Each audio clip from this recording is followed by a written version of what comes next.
9 months for the financial year 2020-2021. 6. National Government Constituencies Development Fund Board report for the fourth quarter of 2020-2021 financial year. 7. The first quarterly report of the Ethics and Anti-Corruption Commission covering the period from 1st January to 31st March 2021. 8. Reports of the Auditor General and financial statements of Kenya National Assurance Company 2001 Limited for the years ended 31st December 2019 and 31st December 2020 respectively, and the certificates therein. 9. Reports of the Auditor General and financial statements in respect of the following institutions for the financial year ended 30 June 2020 and the certificates therein. 1. Public Sector Accounting Standards Board. B. State Corporations Appeal Tribunal. C. Islamic Development Bank IDB Capital Limited. D. Financial Reporting Center. E. Kenya Deposit Insurance Corporation. J. Jubilee Party. G. Kenya Accountants and Secretaries National Examinations Board. H. Unclaimed Financial Assets Authority. I. Kenya Ferry Services Limited. J. National Oil Corporation of Kenya Limited. And K. Unclaimed Assets Trust Fund. Thank you, Honorable Speaker. Very well. So then we go to the next order. Order number 6, notices of motion. Order number 7, questions and statements. We'll start with the first segment of this particular order, and we'll start with the questions, which the Honorable Zuleika Hassan will start us off.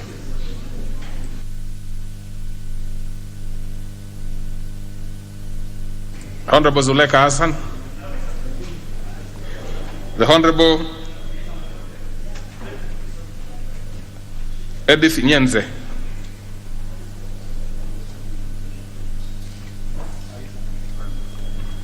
The Honorable Bishop Kawira Mwangaza. Is Nyenze? Oh yes, Nyenze, you are in. Thank you, Speaker. I stand to ask question number 237 of 2021, and this is to the Cabinet Secretary for Labor and Social Protection. Question number 1. Could the Cabinet Secretary explain the status of registration of elderly persons and disbursement and payments of money under the cash transfer program for elderly persons in Kitui West constituency? Number 2. What steps is the ministry taking to ensure that all registered persons who have not been paid their monthly stipends are paid, and by when will this be done? Question number 3. What plans have been put in place for effective management and control of the cash transfer program for elderly persons across the country? Number 4. Could the Cabinet Secretary explain measures put in place to ensure that the program runs seamlessly? Thank you, Mr. Speaker. Very well. As I congratulate, of course, the Honorable Nyenze for using her electronic gadget rather than the paper.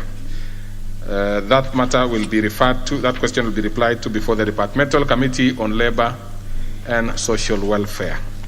Next is the member for Matuga, the Honorable Tandaza.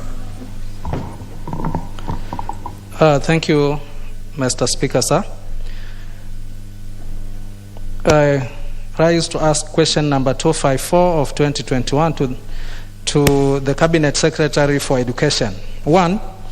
Could the Cabinet Secretary clarify whether the Higher Education Loans Board HELP clearance certificate is a requirement for fresh graduates while seeking employment in public or state offices? 2. Could the Cabinet Secretary explain how fresh graduates are expected to repay their HELP loans even before getting formal employment? And 3. Could the Cabinet Secretary consider issuing temporary clearance certificates to fresh graduates for purposes of assisting them to secure employment? Thank you, Mr. Speaker, sir. Well, that one will be replied to before the Departmental Committee on Education and Research. Next is the member for Tarbaj, Honorable Bashane. Thank you, Honorable Speaker.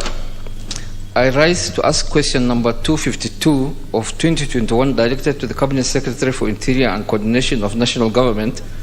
1.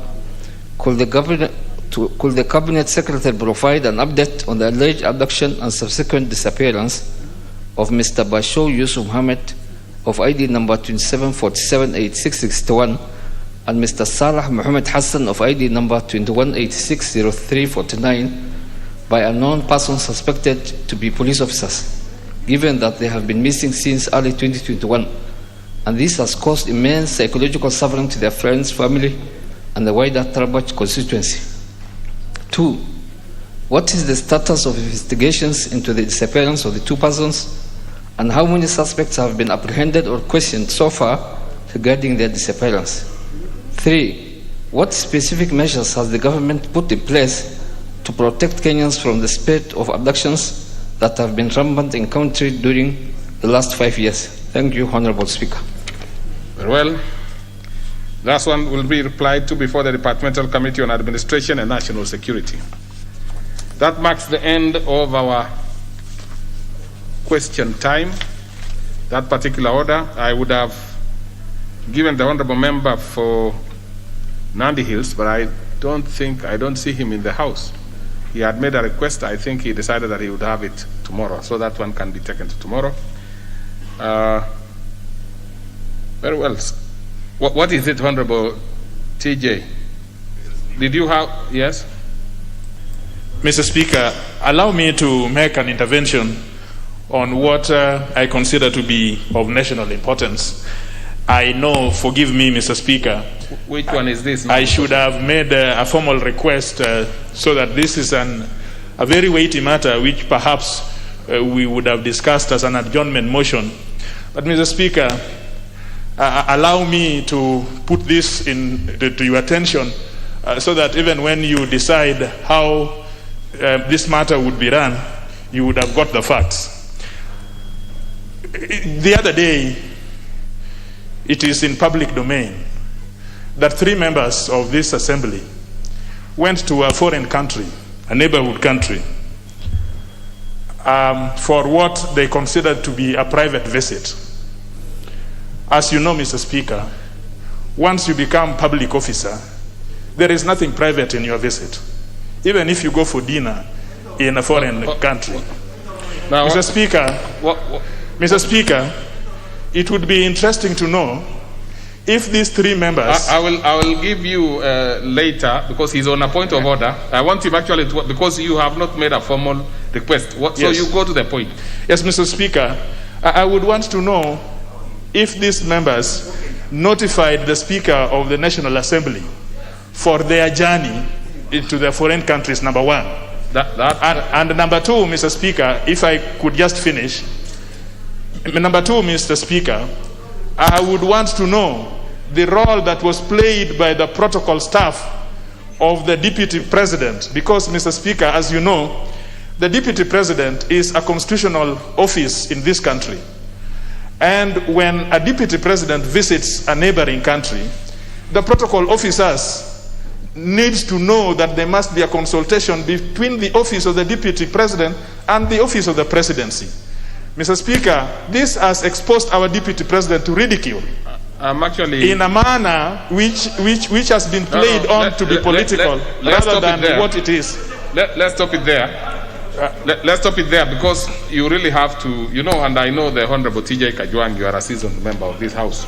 Mr. Speaker, I do not rise on trivial issues. I know. I never would rise on trivial issues. Particular one, and for those members who are restive, take it easy. We are not in a banana republic. We are just trying to make things be done in a way that they must be done. Honorable TJ, now just take your seat, Honorable TJ. You see, as I've said, you are a seasoned legislator yourself. Now, on the first bit of the members having to seek speakers, permission to leave, well, the only reason they need to, seek that kind of clearance is for purposes of attendance. Now, that is so that you do not miss out on the days. Now, if it is proved that these members did not get Speaker's approval, the only thing, of course, that is punitive against them is the missing the sittings, which has two dimensions, but the most important one being the constitutional issue of missing 8 sittings in a session.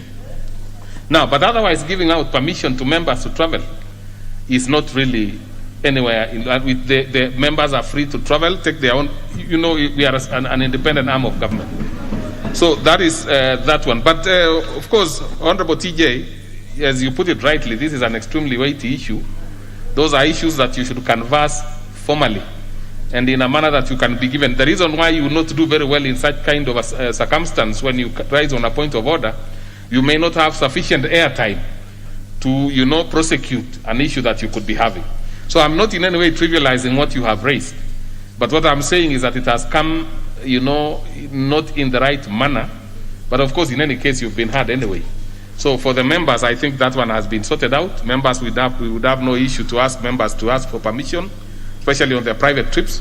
And for the official ones, on the official trips, of course, the Speaker ordinarily, because he's the one who gives permission for those trips to materialize, is deemed properly, having signed, to have given members permission. Unless you have another issue, Honorable TJ. Because I wanted to give... Mr. Speaker, as you know, I am loyal. Members, the restive members should not take this as an opportunity to, to speak to the public. I'm just raising weighty issues which are constitutional. Mr. Speaker, may I get your direction that this issue, especially the constitutional issue of a deputy president being exposed to ridicule, is a weighty issue that, Mr. Speaker, I can have it. I can have a written. Honorable TJ. I can write to your office so that we can discuss this as an adjournment motion. It is so serious that a whole deputy president can be exposed and ridiculed in the manner that I saw yesterday, just because of failure of protocol people. It's simple like that. Okay, take your seat. Honorable TJ, you have an issue that you can canvass. Please follow the right procedure. That is all I can raise. Had I seen a member, the Honorable Russell, wanting to rise on seeking an intervention? Honorable Russell. Thank you very much, Honorable Speaker. I think is it on this particular one or on different? It is on this particular one. What? I think it is shocking that it's coming from Honorable Kajwang, a man who will go to Uhuru Park and swear in one of the leaders of this country, unconstitutionally. But I think the important, Honorable Speaker, the important thing is there is nothing substantively before the House. Absolutely. If he wants to present that. But now you've also brought another one. You're actually discussing your colleague without any substantive motion whatsoever. So you yourself you are not coming to this to equity with clean hands. So I think that matter can be put to rest, really. I mean, we don't need to take too much time on something that is not formally before the House. But, of course, for TJ, whom I'm sure is meticulous with his reading of rules and statutes, you refer to, the Standing Order 260, which explains, both in English and Kiswahili, Honorable TJ, circumstances and what members need to do when they are taking travel outside. Written notice for those who want to travel, if indeed they do not want to have the penalty of missing out a day. So that is, of course, Standing Order 261. You could also read the second bit of it, too. That will be very clear. Then you'll realize that members probably don't need to have, they don't need to report to anybody other than, of course, notifying the Speaker for the purpose which I have indicated. So we can move to the next order. Or is Keter prepared? I don't think so. So let's proceed to the next order. Yes.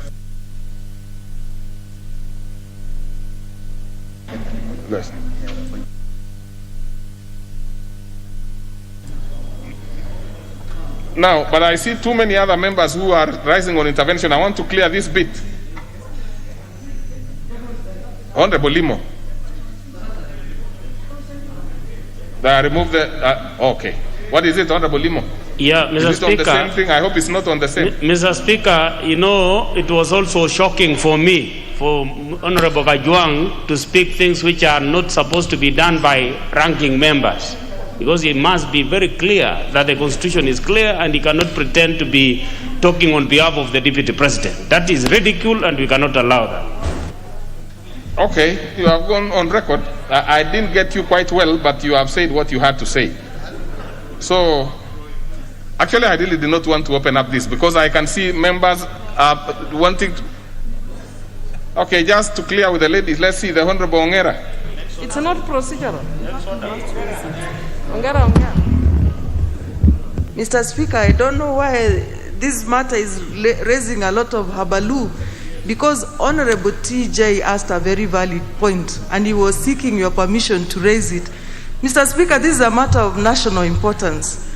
That a deputy president can be bad. We must know the reason. We must know whether the honorable members of parliament had sought the speaker's attention as is required under the standing orders. So I think what Honorable TJ asked is a valid point, and you made a very good ruling that TJ should formally seek your authority, and we are waiting for him so that he can raise that substantive motion. To satisfy members here, I really want to look at it. I want us to look at it together so that it does not arise again. We go to 260, Standing Order 260. And I want you to see, even if members were to seek permission from the Speaker, this will not be disclosed to any other person. I want to read it for you, honorable members. All informations submitted under this standing order, which is the issue of seeking permission. And I wish the Honorable Ongera would listen to this one. Honorable Ongera, you should listen to this because I'm actually directing it at you yourself and probably the Honorable TJ. All informations submitted under these standing orders shall be kept in a register which the clerk shall maintain for that purpose, and shall not be disclosed to any other person without the Speaker's permission. So, as to whether those members have sought permission or not, you really have to seek Speaker's permission to get whether it was actually done or not. So, that is not a matter that should be discussed at all. But as to whether you want to bring any other issues, of course, there are stipulated procedures. You are free to do that any day. Other than today, because already you are late, you should have notified the Speaker in good time. So we can leave that matter to rest. If you want to raise it formally. And that matter will be given the attention that you require. So let's leave it at that, honorable members. I now see there are almost other 8 members who want to have a say on this. I don't think we really need to get that direction. So let's proceed to the next order.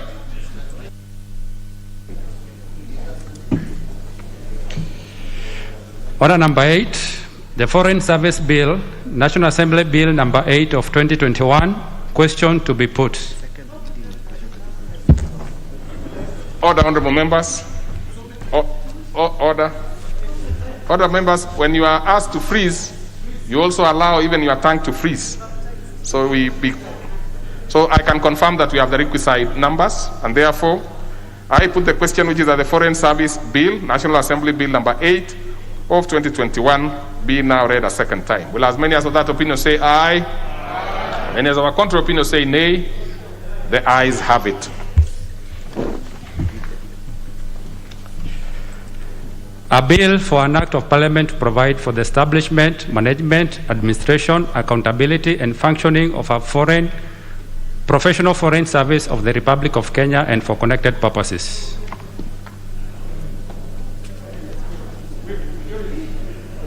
Order number 9, Committee of the Whole House. Order, take your seats, honorable members. Take your seats. Take your seats. I would like to. Order, members. Before we go to that particular order, I want to guide the House as follows. Honorable members. Order. Honorable members, before the House proceeds to the Committee of the Whole, to consider the Parliamentary Pension Amendment Bill number 3, National Assembly Bill number 57 of 2019, I wish to guide the House and the committee as follows. 1. You will recall that at the rise of the House during the afternoon sitting of Tuesday, 6th July 2021, the Committee of the Whole House commenced reporting progress on its consideration of the Parliamentary Pensions Amendment Bill number 3, National Assembly Bill number 57 of 2019, pursuant to provisions of Standing Order 134. This process was, however, not concluded. Then at the time, honorable members, the committee had considered the bill up to new clause 13A.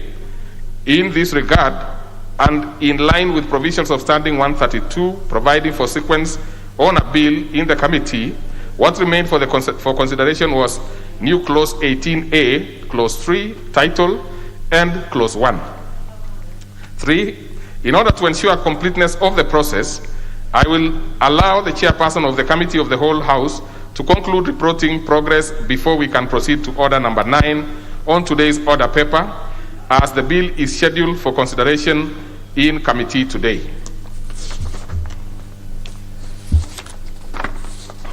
Honorable members, the fourth issue here is that, as indicated in the notice paper, the member for Homa Bay Town, the Honorable Peter Kaluma, has indicated intentions to move a recommittal of new clause 13A.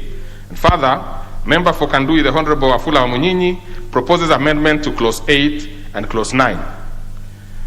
Honorable members, as this part has already been concluded, the two members will have to seek recommittal of the stated clauses in line with Standing Orders 136A if they still desire to move their amendments at the Committee of the Whole House.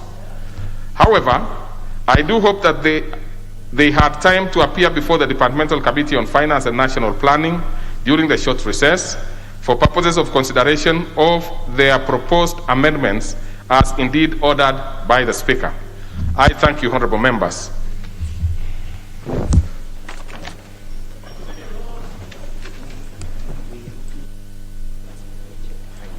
So, do we have the chair of finance in the House before we move to the committee? Because she's the one who will be moving the amendments anyway.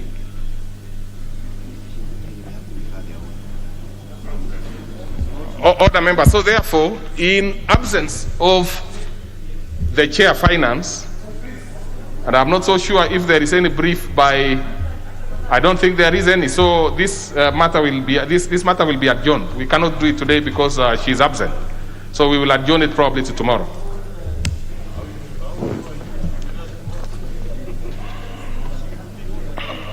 Okay, so we move then to the next order.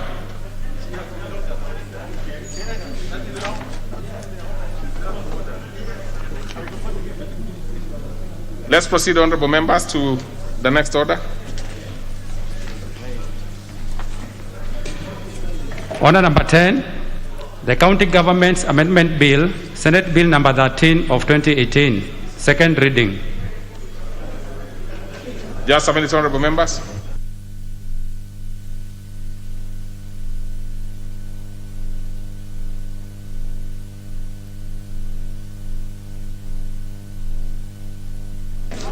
Okay, honorable members, of course we are resuming debate on this particular one. Now, the honorable chair, let me confirm that, just a minute.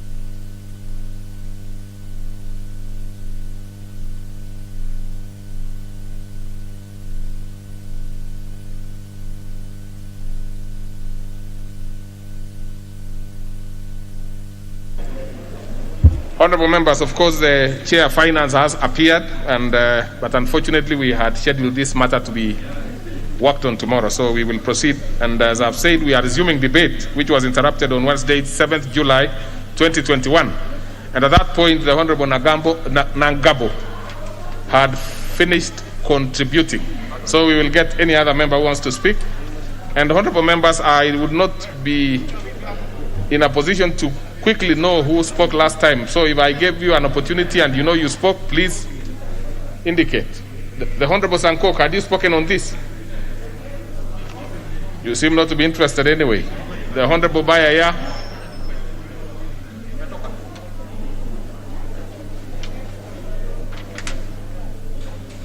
From indication, let me see, honorable members, those people who want to speak from the intervention slot. Because then otherwise I would consider that probably the members had exhausted their wish to contribute. Honorable Nyikal, proceed. Thank you, Mr. Speaker, for giving me this opportunity to contribute to this bill. Mr. Speaker, the County Government Amendment Bill is an important bill. And I must appreciate the work that the Senate has done in bringing this bill to us. Mr. Speaker, it addresses the issue of human resource at the county level. And Mr. Speaker, this is a big problem and it's actually part and parcel of our problem and of the process of devolution. And human resource, Mr. Speaker, indicates this very clearly, that we have to look at the processes that we have put in place at the county level. Mr. Speaker, the human resource at county level has several problems. One is numbers. The county governments actually inherited human resource from three sources. One, they inherited some of the national government staff that were at that level. Two, Mr. Speaker, they inherited the local authority staff that were at that level. And three, Mr. Speaker, they also have employed, and the employment at the county level has actually been influenced so much by the politics of patronage that's arising from our electoral process, to the extent that there are huge numbers at the counties. And we all know that a lot of the funds that go to the counties end up actually as recurrent expenditure because of this. Moreover, Mr. Speaker, the systems are complex and need to be built over time, which has not taken place. And Mr. Speaker, for this reason, you are always seeing problems of trade union aspects, people going on strike, people abandoning work, and this has been best exemplified by the health human resource. Mr. Speaker, the health human resource at the county is probably the most single deterrent to proper delivery of health services in this country. And the reason is really straightforward. It is complex. You have many cadres in the health sector, and all of them are hinged on national structures that are actually supported by law. Every cadre in the health sector, Mr. Speaker, have an association which is actually approved by law, registered by law. So these associations are national in nature. Every cadre has a regulatory authority which is also based on law. And Mr. Speaker, that is a national structure by the way it is structured and the way it operates. Mr. Speaker, almost every cadre has a union. Again, that is a nationally structured organization that is by law, anchored in law. And the impact of this, Mr. Speaker, is quite often there is a conflict between all these structures, between all these cadres, and the county governments have actually not been able to put in place structures that will move this so that you have a smooth operation and a smooth transition. Many of the workers actually see themselves as working in a national structure. So if you have a problem, say, with nurses in Laikipia, all the nurses across the country, through their unions, through their associations, through their regulatory authorities, see themselves as one, while the county governments are actually seeing them that this is just a Laikipia problem. And because of the law that supports the structures, they actually are able to mobilize quite legally for a problem that is in one county to actually affect the whole country. And you see this every time. And Mr. Speaker, there is a provision in the County Government Act that where you have such an issue, we can seek the guidance of the Public Service Commission. But even that, Mr. Speaker, has not worked very well. We have the example, as I said, when the health workers in Laikipia, the health workers in Kirinyaga actually went on strike. They went to court and they sought the appeal to the Public Service Commission, which actually ruled in their favor. Now, both county governments flatly refused to go by the guidance that was given. So you ask ourselves, why do we have laws that we ourselves do not actually obey? And the result has been the chaos that we have seen in the health sector. So, Mr. Speaker, with that, I think there is need to strengthen the public county service boards, and therefore I support the proposal in the bill that the chair of the county public service board should actually be somebody with expertise and competent and well qualified with a degree in human resource management. Of all the amendments that are proposed, Mr. Speaker, I think this is extremely important, because I think with that experience and even the other board members, the requirements that have been put in place, I think it will be possible for the county service boards to then be able to navigate the complexities of a human resource at the county level in relation to structures that still control the human resource, which are nationally based and which are actually supported by law. So unless we look at that area, Mr. Speaker, we will continue to have these problems at the county level with human resource. People may think that this problem is only in the health sector, but the truth is it is only in the other sectors. It's just because there's not much noise that goes on if people in the other sectors are not working properly. So with that, Mr. Speaker, I support the bill that we make sure that the chair of the board is properly qualified, has appropriate training and appropriate experience in human resource management. So, Mr. Speaker, I support. Okay, so honorable members, I see quite a number of, I know Honorable Sankok had spoken. I have indicated that Honorable Bayaya seems not to be in the House. So the Honorable Sosion, you want to speak to this one? Honorable Majimbo Kalasinga? Seems to be. Honorable Dwale, you want to speak to this one? So then it seems there is no interest. Oh, Honorable Kalasinga. Thank you, Mr. Speaker. That should be the last one in my thinking, because the rest of the membership do not seem to. Thank you very much, Mr. Speaker. I also support this because, Mr. Speaker, experience in what one is working is a serious advantage, Mr. Speaker, to even the worker himself. We believe that what is outlined, Mr. Speaker, in this brings to speed the efficiency of the Human Resource Department of County, Mr. Speaker. So today, I stand strong to support this, because we have had some issues in how even counties are run, Mr. Speaker, simply because for lack of knowledge. That's why the chairman, Mr. Speaker, should be one well-versed with an experience and degree in the same discipline, Mr. Speaker. This will bring out the best service of this department, Mr. Speaker.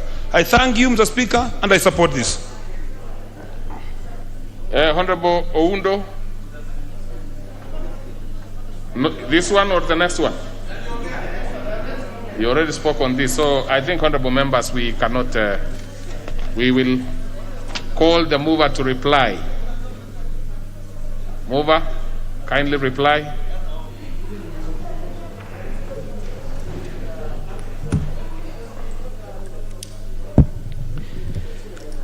Thank you, Honorable Speaker. And Honorable Speaker, let me from the onset thank all members who have contributed to this very important motion on the bill, amendment of county government's bill.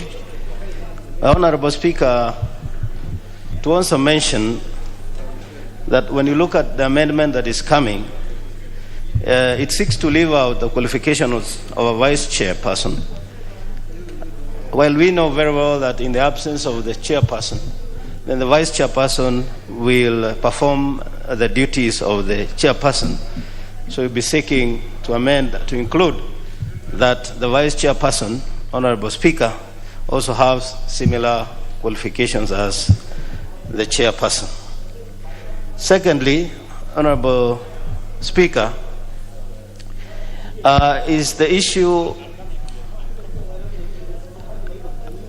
of the provisions of Public Service Commission in regard to the Public Service Commission Act, which provides that the qualifications of a chair, and if you look at the crafting of the County Governments Act in terms of the human resource, it has borrowed heavily from Public Service Act, except where now it diverges from the provisions of qualifications for the chairperson, in which in the PSC Act provides that that must be a citizen of Kenya and holds a degree from university recognized in Kenya, as well as 10 years experience in their respective profession. Honorable Speaker, if then we are saying that we must deviate substantively from Public Service Commission, Honorable Speaker, then it means we are also going contra the provisions of the County Government Act. So we shall be seeking also to amend this clause so that we have the chairperson as a person who has a university degree. Honorable Speaker, there are only those two main issues. The rest of it, as alluded to by members, is that we are streamlining and we are making sure that the human resource performs in accordance with the requirements of their job description, and that that will translate into better output for the county government. Honorable Speaker, with those few remarks, I beg to reply. Let's see if we have numbers. So, okay. Other members, we have the required numbers. Therefore, I put the question, which is that the County Government Amendment Bill, Senate Bill number 13 of 2018, be now read a second time. Will as many as of that opinion say aye? Aye. Many as of our contrary opinion say nay? The ayes have it. And I must say, any member who comes close to where the speaker is here should actually not vote, because they usually would confuse the decibels are much closer. So I would think that they are more than one person, So let's proceed to the next order. A bill for an act of parliament to amend the County Governments Act to provide for additional qualifications of the chairperson of a county public service board and for connected purposes. Order number 11, the Waqf Bill, National Assembly Bill number 73 of 2019, second reading. Now, who is the mover of this particular one? Yes, proceed, Majority Whip. Thank you, Honorable Speaker. Honorable Speaker, on behalf of the Majority Leader, I wish to move this bill today, Honorable Speaker. Honorable Speaker, I beg to move that the Waqf Bill, National Assembly Bill number 73 of 2019, be read the second time. Honorable Speaker, the bill seeks to repeal and replace the Waqf Commissioners Act, Cap 109, which is an act of 1951 and in the need of updating. This is to encompass the developments which have taken place, Honorable Speaker, since its enactment to regulate the administration of Waqf. Honorable Speaker, I am reliably informed that there was a legislative proposal seeking to amend the outdated Waqf Commissioners Act, Cap 109, the same objective as this bill. However, I was updated that the honorable member sponsoring the legislative proposal, who is Honorable Abdul Swamad Sharif Nasir, member from Vita constituency, gladly accepted to drop it in support of this government-sponsored bill.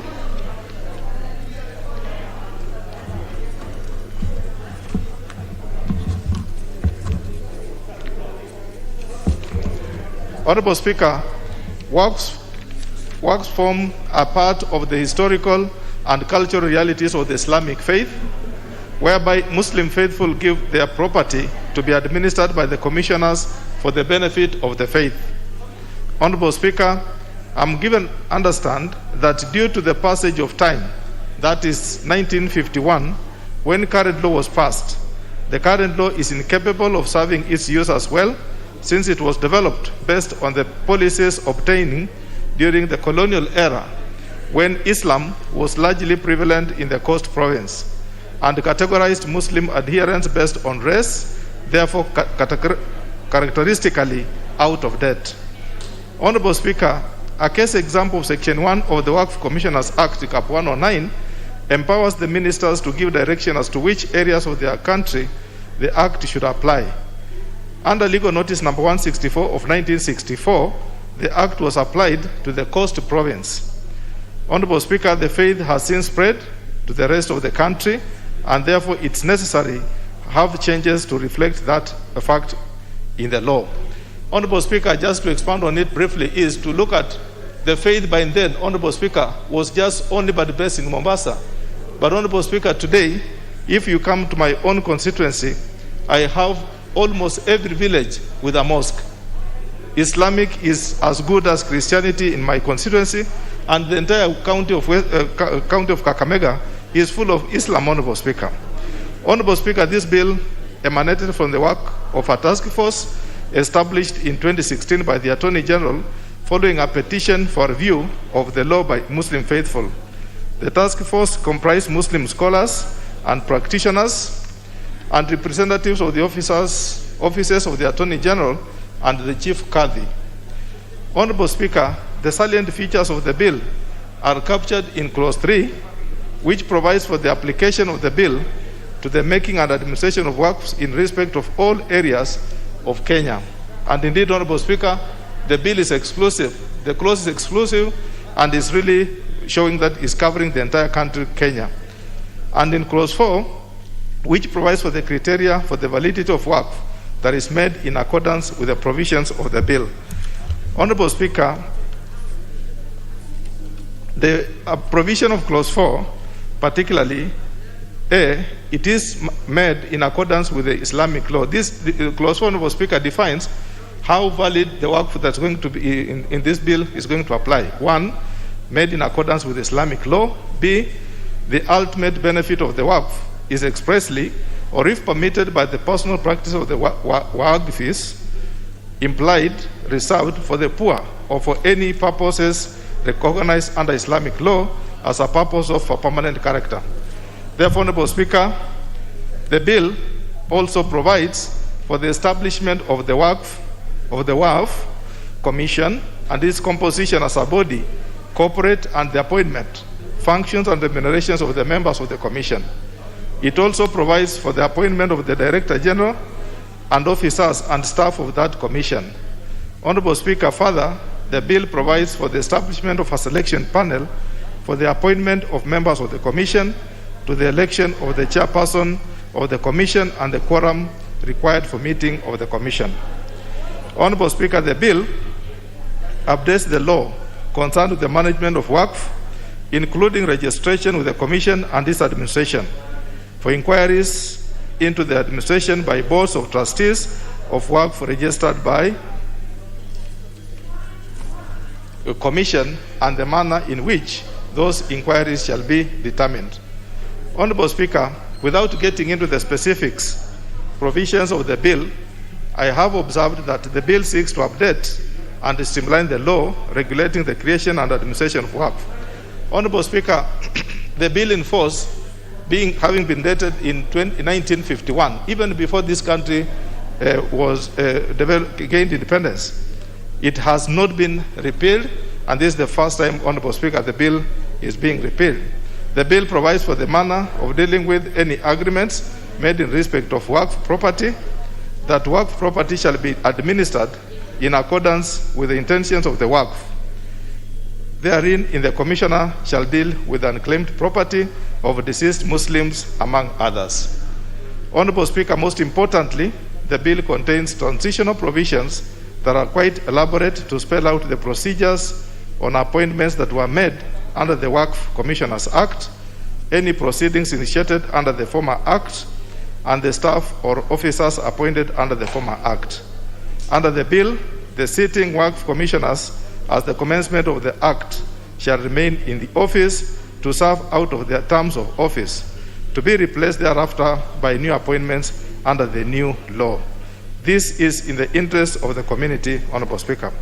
Honorable Speaker, with that, I beg to move and ask the Honorable Aden Duale, who by then the bill is destined in his name, to move to second. Thank you, Honorable Speaker. The Honorable Duale is the one seconding? Yes. Yes, have your time. Thank you, Mr. Speaker. Mr. Speaker, I really want to thank Honorable Majority Whip for struggling with this Waqf, which he has really don't understand much. But Mr. Speaker, this law existed in 1951. It's called the Commissioner of Waqf, 1951 109, legal notice number 109. And what is Waqf? Waqf, Mr. Speaker, is endowment of property in accordance with Islamic principles and is used for charity. An endowment made by a Muslim to a religious, educational, or a charitable cause. And Mr. Speaker, this is drawn from the Holy Scriptures, the Quran. And I really want to ask my colleagues from the Christian faith to borrow this from what the Muslims have been doing for many years.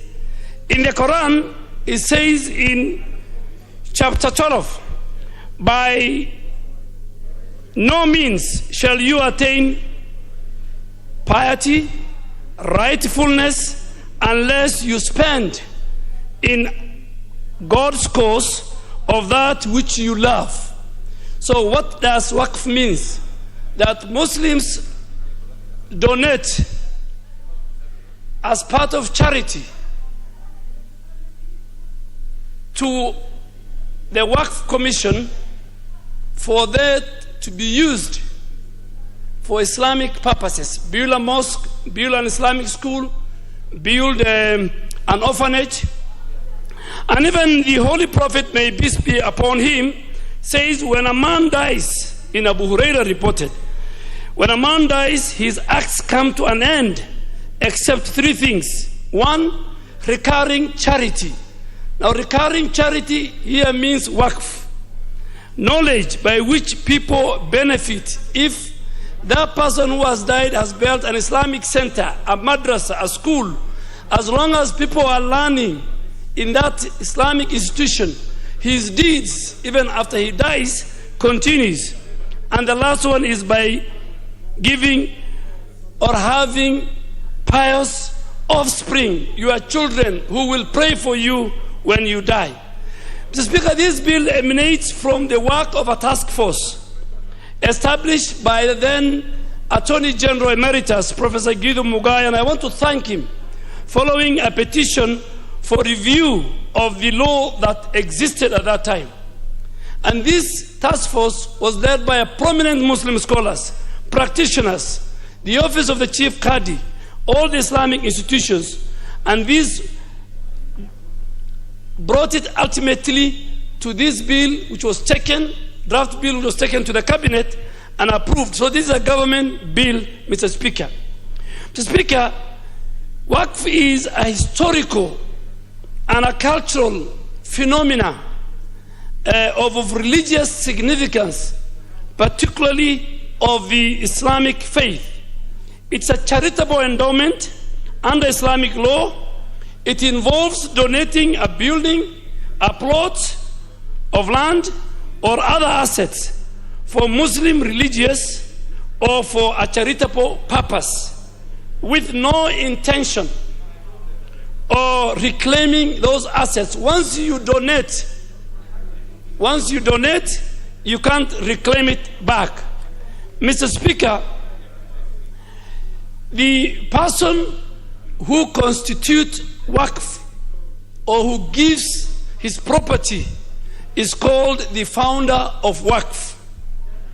And Waqif, so that people understand, Waqif is a person who administers. And in this sense, even that person who administers this endowment fund, religious endowment fund, must be a person who is competent and at all times dedicated in managing the property and of a high Islamic standard. There are two types of Waqf, Mr. Speaker, or it falls within two. There is a public Waqf, which the commission that anticipated in this bill can form a public Waqf, or there's a private Waqf that is done on a daily basis. And for example, Mr. Speaker, me talking to you here, I do a lot. For example, I can do a lot of Waqf on behalf of my late parents. I can donate, I can pay charity, build a mosque, build an Islamic center, build an Islamic or an orphanage institution. So, Mr. Speaker, Muslims faithful, those who can, those who have the economic muscle, who give sadaqah, who pay zakah. Zakah is the annual payment, the taxes obligated by the religion on all Muslim faithfuls, a certain percentage. And Mr. Speaker, I'll give you an example. I have 230 camels, and I calculated what is the zakah due, and I think I ended up paying 3 she camels to poor people in the neighborhood where my camels. So this is Islamic cultural religious traditions anchored in the Holy Quran and anchored in the teachings of the Holy Prophet, may peace be upon him. So, Mr. Speaker, Muslim faithful, those who can and who are able, give their property to be administered by commissioners of Waqf for the benefit of the Muslim faithful who are indeed require support. So this is a colonial era law, 1954. And now we are trying to change it because at that time, the Muslim population was within the coastal strip. Those who did history, Said Bargash, Said, those who did history, that is the time of the coastal strip. Now the Muslims are everywhere. They're in Western, they're in Nyanza, they're in Rift Valley. And this endowment fund must now cover the whole country. That's why we're saying even the representative must come from the 8 former provinces, those who will sit. Speaker, what are the conditions for Waqf? Number one, there must be a permanent dedication. It's something based on the faith, based and drawn from the religion. It's something that must have a permanent dedication on the person who is donating. 2, there must be competence on the part of the person giving. The Speaker, in Islam, when you pass on, the law of inheritance comes in. So even when you are a father, you can only give Waqf or you distribute your wealth for Muslim charitable institutions only when you are alive. The moment you die, the money becomes, the resources, the wealth is handed over to your offspring, your children and wives, in accordance again with Islamic inheritance law. That's why you don't see Muslims fighting over the wealth of the deceased, because it is very clear what is the first wife will get, what the daughters will get, what the sons will get, what the mother of the deceased person will get. So you'll never see Muslims fighting over the estate of the deceased, because we also make disclosure. We don't have so many come, we stay. We don't have so many girls and women or men in apartments. So, Mr. Speaker, so it's so categorical. So you'll only pay when you know it. Number two, Mr. Speaker, the establishment of a selection panel for the appointment of the members of the commission, the functions, the election of the chairperson, all these, the appointment of the Director General, all these is covered in the, I think, the third section of the bill. Mr. Speaker, a lot of the Islamic institutions you see today, the big mosque you see in Nairobi, in other parts, most of them are Islamic institutions you see. Most of them are done within the framework of Waqf. And I really want to ask my colleagues that, of course, you will understand these are religious, cultural importance, and I'm sure when we come to the committee of the whole house, we will fine-tune it. But this is good. The ultimate thing is for the less fortunate, is for the religion, the charitable aspect of it, not to depend on other people. The Islamic... that is a fair request, Honorable Duale Lide, because I'm sure you are also educating very many other members on this one. So I'll add a few more members, a few more minutes. Honorable Duale. No, you know, Honorable Chair, you have to protect me from Honorable Millie. If she was a Muslim, she would not even become a Qadi. You know, it's as simple as that. Thank you, my colleague. You know, this great lady, we joined with her in Parliament. So, Mr. Speaker, so that I can conclude, in 2007, and she knows the role I played in her becoming a nominated member of Parliament under ODM. But that is history. So, Mr. Speaker, Waqf, I'm sure most members don't understand. This is just an endowment fund, but anchored in the religion, with historical and cultural. How do you use the charity that you give as Muslims, either through your sadaqah or charity, or through the zakah that you pay? And this is well paid for. Once you contribute to the endowment fund, you're complying with the teachings of the Holy Prophet, peace be upon him. You're complying with the teachings of the Holy Quran. You know, verse 92 of the chapter called Al-Imran, where God says, by no means shall you attain piety and righteousness. If you want to go to heaven within the context of the Islamic religion, you must, if you have it, if you are blessed by Allah, you must donate to a charity. That donation, whether in a form of land or money, is put in an endowment fund called Waqf.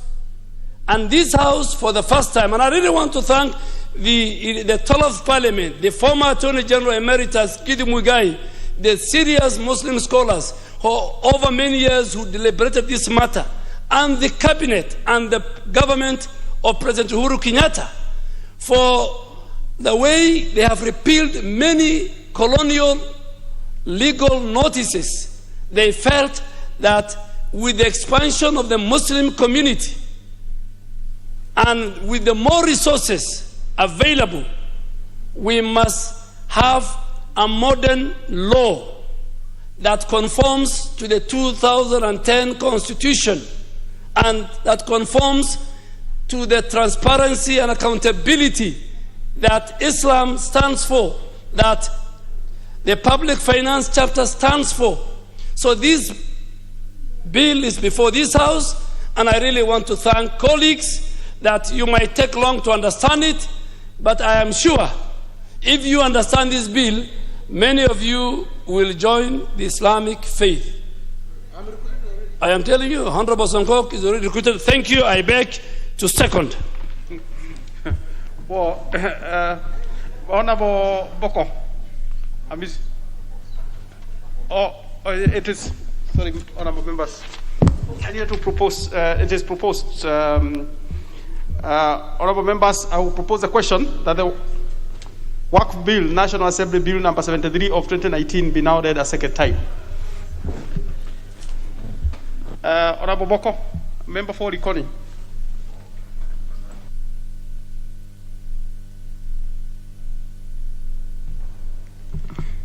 Asante sana, Mheshimiwa Spika.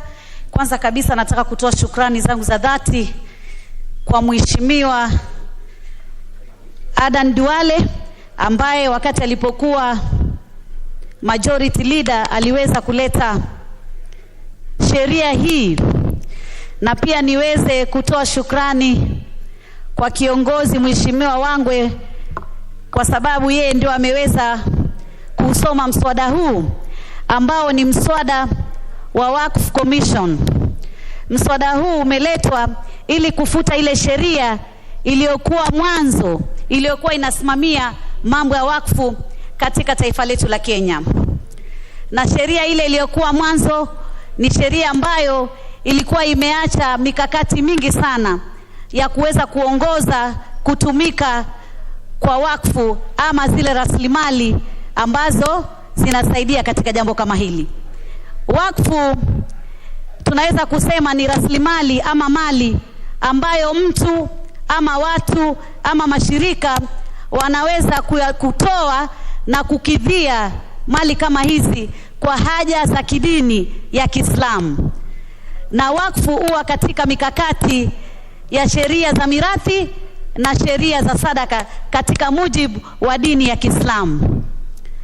Mara nyingi sana kumekuwa na shida nyingi sana katika rasilimali hizi ambazo zimetolewa kwa mambo ya wakfu.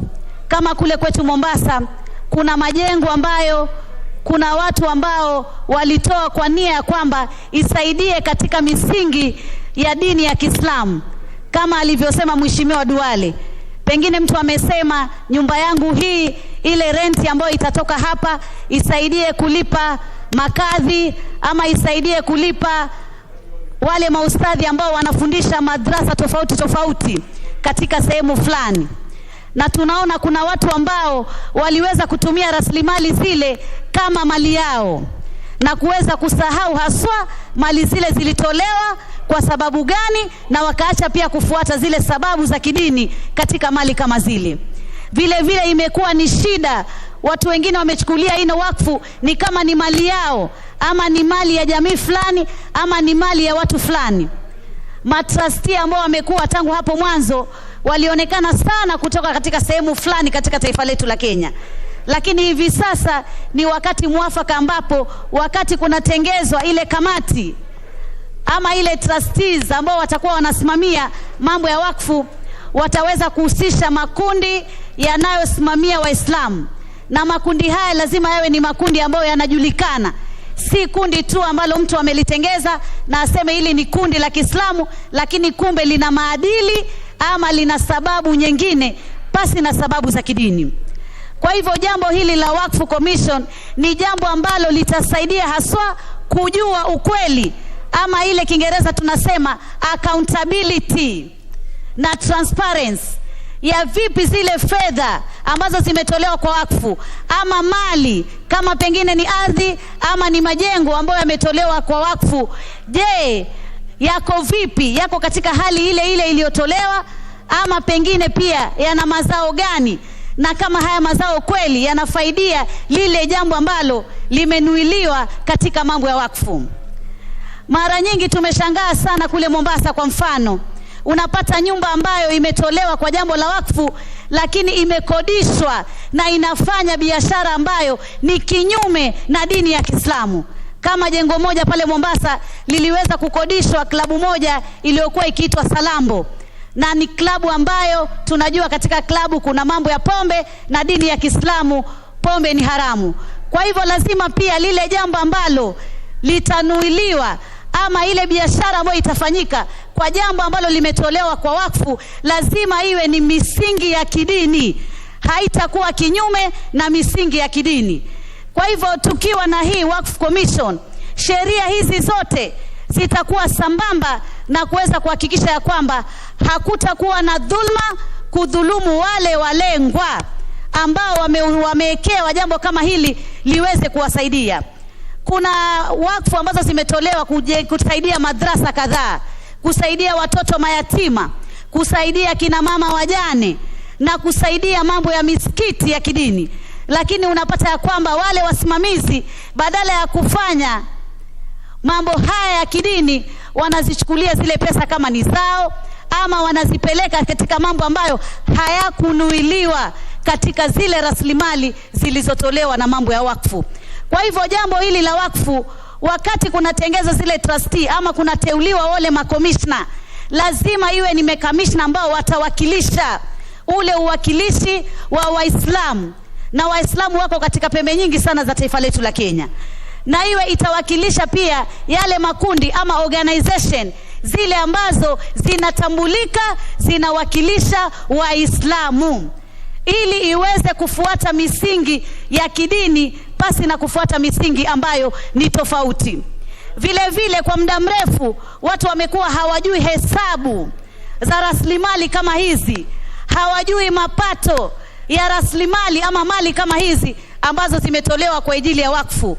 Sheria hii itaweza kuweka wazi na bayana ya kwamba katika rasilimali hii ama mali hii mapato yake ni haya, na mazao yake ni haya, na matumizi yake yatakuwa kwa ajili ya yale matumizi yaliyonuiliwa. Pia wakfu, wakati mtu umetoa rasilimali ama mali kwa wakfu, ama ni shirika ama ni watu kadhaa, huwezi tena kurudi na useme ya kwamba mimi nataka hii mali yangu niichukue sasa. Ama pengine yule aliyetoa amefariki, alafu watoto warudi nyuma waseme hii ilikuwa ni nyumba ya baba yetu, hino ilikuwa ni ardhi ya baba yetu, sisi watoto tunaitaka ardhi hino. Wakfu ukishatoa, whether yule baba atakuwa yuko ama amefariki ama yuko, ama yoyote ambaye amekuwa ametoa rasilimali kama ile rasilimali itabakia kwa ile nia aloinuilia yule aliyetoa ile wakfu ama ile rasilimali. Kwa hivyo sheria kama hii itapunguza mambo kama hayo ambao tumeyaona yakileta shida sana.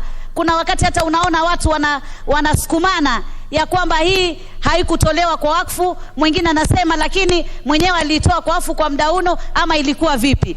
Lazima ijulikane kabisa ya kwamba rasilimali hii imetolewa kwa wakfu, na kwa wakfu ni kwa maisha yote, kama yule aliyetoa yuko, kama hayuko. Lakini wasimamizi lazima wafuatilie lile lengo na madhumuni kulingana na mjibu wa kidini ya Kiislamu.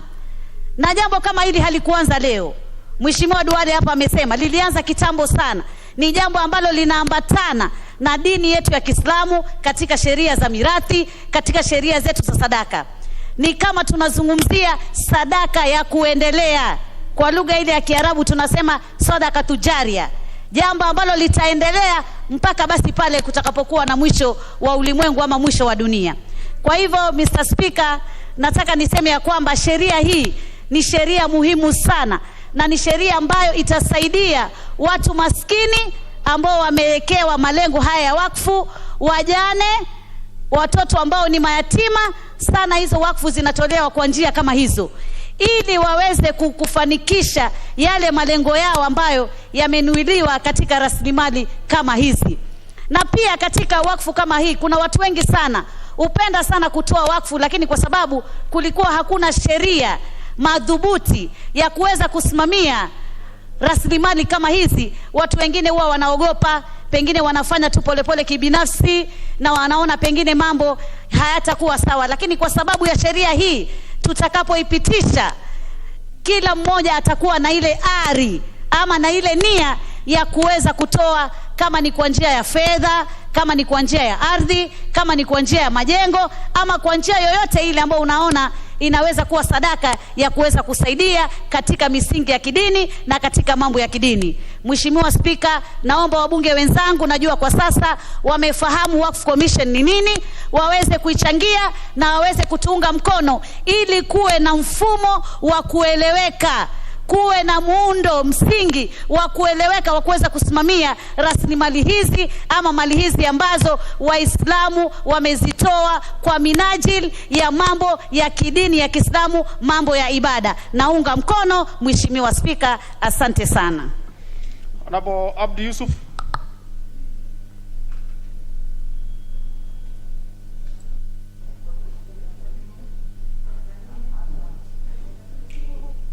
Thank you, Mr. Speaker. I stand to support this important bill, the Waqf bill of 2019 that has been brought by Honorable Adan Duale, and I want to thank him for bringing this bill to the House and for the House Majority Leader now to present it to us. This bill is important in two ways, Mr. Speaker. The first one is that Islam has 5 pillars, and among those 5 pillars is the issue of almsgiving, zakat.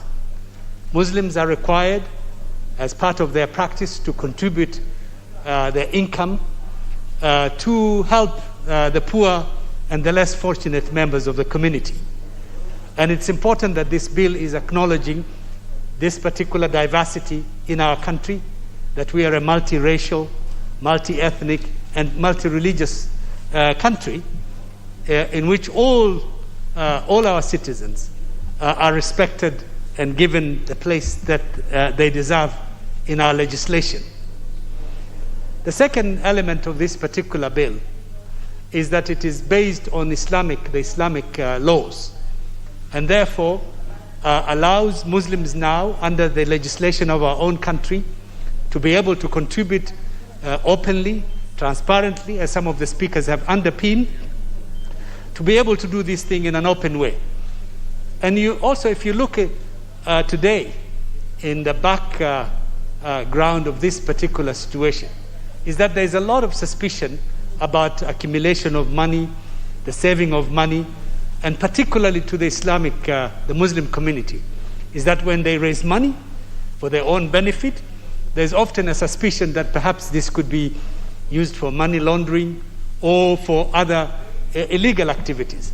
So I think it is important to anchor the contribution that this particular community makes for its own upliftment and its own development towards the less fortunate members of that particular community, a legislation which is supported by the government, and the creation of a commission which would be able to oversight and coordinate the activities of monies that are collected and put together for these particular purposes. And you know, there are many traditional methods that are out of sync with the modern financial management and modern financial controls that are required by law. And I think this commission would go a long way in providing that platform to the Muslim community, so that they're able to know where the money that they're giving goes to, how it is used, and in particularly in the unfortunate situation of the persons that have given those monies pass away, there is a system in place where this particular community can have an arbitration through a commission, an independent commission appointed by the government, that is based on the legislations of our own country. So I think this is very important in that sense, and I think it will go a long way in building the confidence of that community, the confidence of the general Kenyan public to know that in fact this is something that is above board, that this is something that is legal and that is managed properly and well using the commission that would be appointed by the government. So Mr. Speaker, with those remarks, I support this particular bill. Thank you. Honorable Oboko, member for Muhaya. Thank you, Honorable Speaker, for this chance. I would be a little bit more limited because after the mover did move this particular motion, I think we got more explanations from Honorable Ndwale, and I want to thank both Wangwe and Ndwale, especially now Ndwale, for his explanation clearly of what Waqf is and how it works within the Islamic law. And what I know about, or what I was able to understand about Waqf, is that it's an endowment made by a Muslim to a religious or educational or charitable cause. And that is good, because this will go a long way to actually help and improve, assist, and also excite and incite more people to donate for charitable causes. Also, I did capture from him very well when he struggled with the histories that this law was confined at the coast. Honorable Speaker, I'm fairly an authority in history in government at my own level, and it's true that at independence, when colonization had been done, the Sultan of Zanzibar was left by a strip, what was called the colonial strip. And it was 10 miles wide. And therefore, there were some Islamic laws that were only applicable within the 10-mile strip along the coast, which continued to be administered by the Sultan. And that's why Honorable Ndwale possibly talked about Said Bagash and Said alongside other sultans that did govern the coast. It comes out clear, Honorable Speaker, that since then Islam has spread into the interior of what formerly was called the Protectorate, because this was called the East African Protectorate. And therefore, there's need to extend this rule and this law beyond the strip into the interior, where now we have Islam. And I think from that perspective, this is good, because there's Islam everywhere. In Muhaya, where I come from, even just last weekend, we were burying the wife of the DG for Vihiga, and the wife of the DG Vihiga, Bana Saisi, was a Muslim, and we had a local Muslim leadership providing the sermon.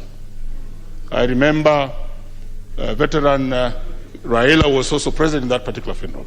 So I believe that now, even in Vihiga, in Muhaya, and other places in Kenya, would require this law so that such donations are made, and then how are they administered? What is the surety that after such donations have been made, they will go for the purposes that the intenter who donated did for the same, without any other persons now coming in to own them and use them, not in the correct way which they were intended to be used. And therefore, I think the Commission and the spread of the law inside the entire country would not only be good for Muslims, but will also benefit even Christians, because if this donation were to go to schools and other charitable organizations, then they would benefit the society, where such a benefits may extend not only to Muslims, but extend to all the people within the circumference of that particular society. And therefore, Honorable Speaker, I will not take too long. I know from my historical background that Waqf can be of three types, though I will wait to hear from the owners to challenge. There's private, there's public, and usually there's mixed. But I did not hear them talk about mixed. Thank you, Honorable Speaker, for this chance, and I beg to support. Honorable Sankok. Thank you very much, Honorable Speaker. And Honorable Speaker, I want to congratulate the Majority Whip for moving, and also the owner of the bill, His Excellency Aden Ndwale, who explained in depth on this particular bill of Waqf, Honorable Speaker. And today, I know members who we are not Muslims have really learned a lot about the Islamic faith, Honorable Speaker. And I know quite a majority of us from this house listening to Honorable Ndwale, will be recruited into this very important faith, Honorable Speaker. Honorable Speaker, the Islamic faith have accepted civilization but not westernized. Unlike us Christians, who are not civilized, we are rather more westernized because we have forgotten our cultures and adapted cultures from other regions of the world, Honorable Speaker.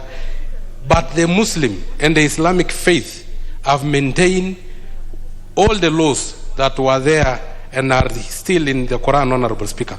This endowment fund, Honorable Speaker, is a very important fund, and there are so many persons with disabilities who have benefited from this charitable work, Honorable Speaker.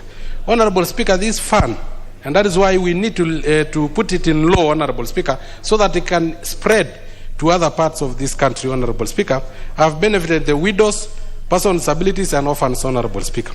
Honorable Speaker, we also have such funds in Christian faith, Honorable Speaker.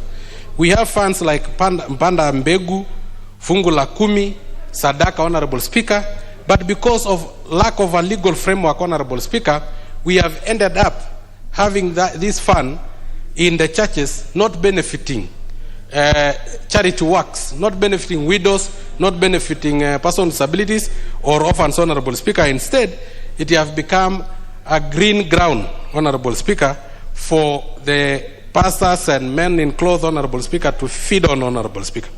But because this is a legal fund that is controlled by laws and this particular council, Honorable Speaker, it has been able to benefit, and we are learning. And I think even us, as Christians, we learn from the Muslim faith, Honorable Speaker, and now we are learning that why in Islamic and within the Muslim communities, there are no divorce, there are no love triangles, there is no this send upkeep money, Honorable Speaker, is because they have accepted to be civilized but still maintain their cultures, Honorable Speaker, and maintain their faith, Honorable Speaker.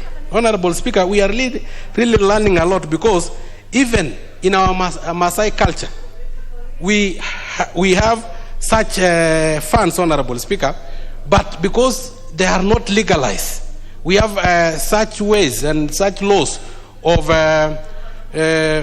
distributing wealth, Honorable Speaker. We know what will go to the first wife, what will go to the first son, what will go to the last born, Honorable Speaker. But because we have not legalized it, we have accepted westernization rather than civilization, Honorable Speaker, we have a lot of problems, and we can learn from the Muslim faith, Honorable Speaker. Honorable Speaker, what I also picked was that this law is quite old. It was put in place in 1954 when only a coastal strip was an Islamic region, Honorable Speaker. Currently, in every village, there is a mosque.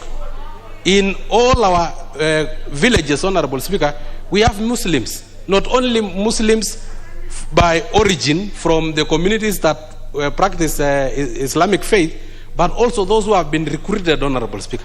Honorable Speaker, I pride in Olanado, Honorable Speaker, who is the current chairman of Sumken, and is a Maasai, and is the chairman of Sumken, Honorable Speaker. So we have been recruited, and most of our communities have been recruited into this faith, and we are really learning a lot. And I really thank His Excellency and the Dwale who have educated us, and I hope he will educate the whole country and all cultures and all tradition, so that as we accept civilization, we don't go to westernization so much, forgetting our faith and forgetting our cultures, Honorable Speaker.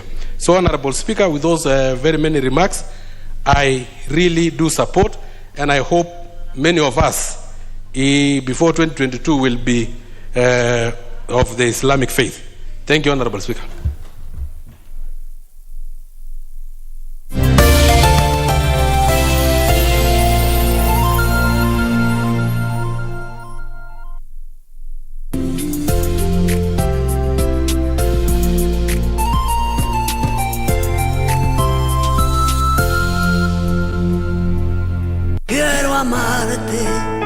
De una forma diferente, de otro modo. Find it in your heart to forgive him and make sure that your conscience is clear. I forgave him. Do you really think that guy is going to betray you? No, he won't do it. But if he does, I have the perfect way to ruin him. He was the one who stole all of Amaya's money. If I become the owner of 50% of El Paraiso, I'll be a nuisance. If Dad won't appear, it'll be the biggest nuisance. Hold on, my love. Why are you only telling me about all this now? No. And I think we must accept it. No, it's not. It's not reasonable. Is, because Mauro isn't coming back. No! It's not reasonable, Mother. De una forma diferente, de otro modo, nunca igual al de otra gente. Lakini kuambia kitu moja kufanyia inakuwa ni ngumu. Kusubscribe. Inakuwa matatizo. Hiyo kitu haulipi. Kusupport msanii usingoje asote alafu anze kuja kwenye media sijui saidia hapana, msaidie sahi. Subscribe. Share ngoma yake. Make a crew someone then enda zako.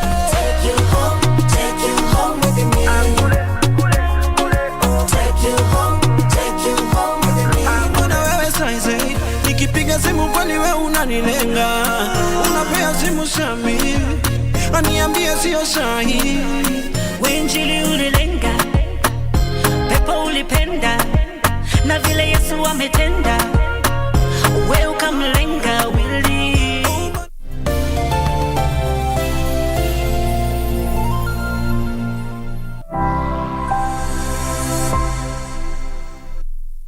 The benefit of any good government is to make sure that your people should be able to put food on the table.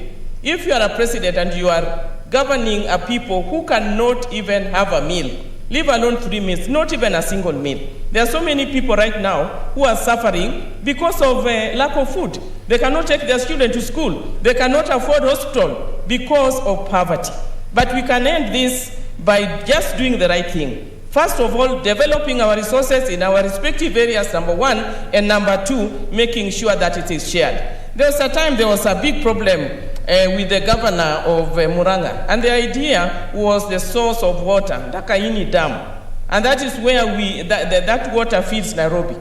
Actually, the argument that he had was very valid, that yes, this water emanates from Muranga County. How come we are not benefiting? And it is brought to Nairobi, then people benefit from it without taking care of the origin of that water. It is not only about water. A lot has been mentioned on this bill, that if only if you can take care of the Lake Victoria, we can take care of the gold that we have in South Nyanza and in Western Province, we should be able to help our people. And to make sure that there is no fighting, this bill will make sure that once the resource is developed, then the sharing is also developed. And that way, everybody will benefit and nobody will feel left out. Mr. Speaker, it is very important for us to note that Kenya is very endowed with a lot of resources, a lot of wealth. But we are failing our people as leaders. Because every time we are elected, instead of concentrating on how we can develop and take development back downwards, we are busy fighting for the next elections to see who will be where. So we are so self-centered to the extent that we forget that the responsibility that we have as a people or as leaders is to make sure that our backyards, our people, our relatives are in a position to manage their own lives. Because if we continue like this, it means that more and more Kenyans are going to languish in poverty. But if the resources are harnessed in a proper manner and then the sharing is done in a proper way, that there is an agreement in terms of percentages, protection of such resources, protection of all the resources, it will be very good for the good of this country. It will even enhance the tax bracket, because the more resources that we have at the county levels, the more revenue. Even if it is developed by the national government, yes, there is a percentage that will go to the national government, a percentage will go to the county government, and a percentage should also go to the locality where the resource is developed. So to me, it will help, and it will also help the national government. National government will be left with the bigger things, like maybe developing infrastructure, and maybe taking care of the debt that is perpetually growing. But the small things of developing our people, the schools, the hospitals, the local infrastructure will be taken care of, these resources, if properly developed and properly shared without a problem. It will even bring the understanding amongst communities and wards to sub-counties to counties. Then the leaders will see the need of bringing themselves together and develop. Because if we start with one and it does well, so that can be replicated everywhere. So, Mr. Speaker, I want to support this bill and say that it's very timely. This one, it has taken long. And I also believe that the resource development bill will be soon coming to the floor of this House, because if the two are passed and put into action, I think our county governments will be relieved, and we will not be fighting over resources, we will not be fighting over revenue sharing at the national level, the county level, and at whatever level. And we talk of bottoms up, and that's a big debate now. You know, you cannot be talking of a type of concept that nobody understands. You don't tell us where we are going to get the money from, how you are going to distribute it to anybody. So these are some of the things that should be very clear, that anybody selling a concept has to be very clear. Is it going to come from the county government, or is it going to come from a pool somewhere where it is so amorphous that nobody even understands where this original money is coming from? So it is important that as leaders, we give our people direction and we don't mislead our people. I thank you, Mr. Speaker. Senator Halaka Abshiro. Thank you, Mr. Speaker. Mr. Speaker, sir, I rise to support the...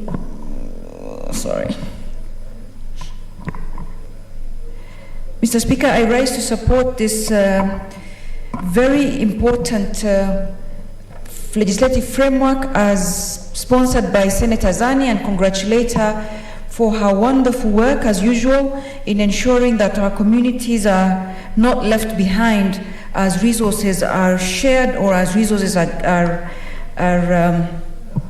distributed within our country. Mr. Speaker, as I rise to support this bill and congratulate Senator Zani both for her recognition and award as the best senator in the county, and for the hard work that she has continued and consistently continued to perform in this House, I'd like to say that I'm very familiar with natural resources, and I can confirm that local communities are not priority in some of the benefits that accrue from our natural resources. Mr. Speaker, the county I come from, county of Isiolo, is on the Lapset corridor. It is supposed to be a resort city.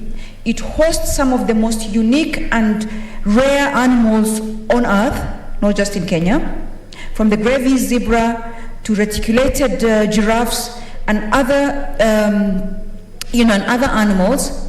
But I can tell you for a fact, Mr. Speaker, the benefits of these natural resources in northern Kenya do not accrue to the local communities, but get lost in the bigger scheme of things, leaving the local communities impoverished and not even outside of the help they could have got.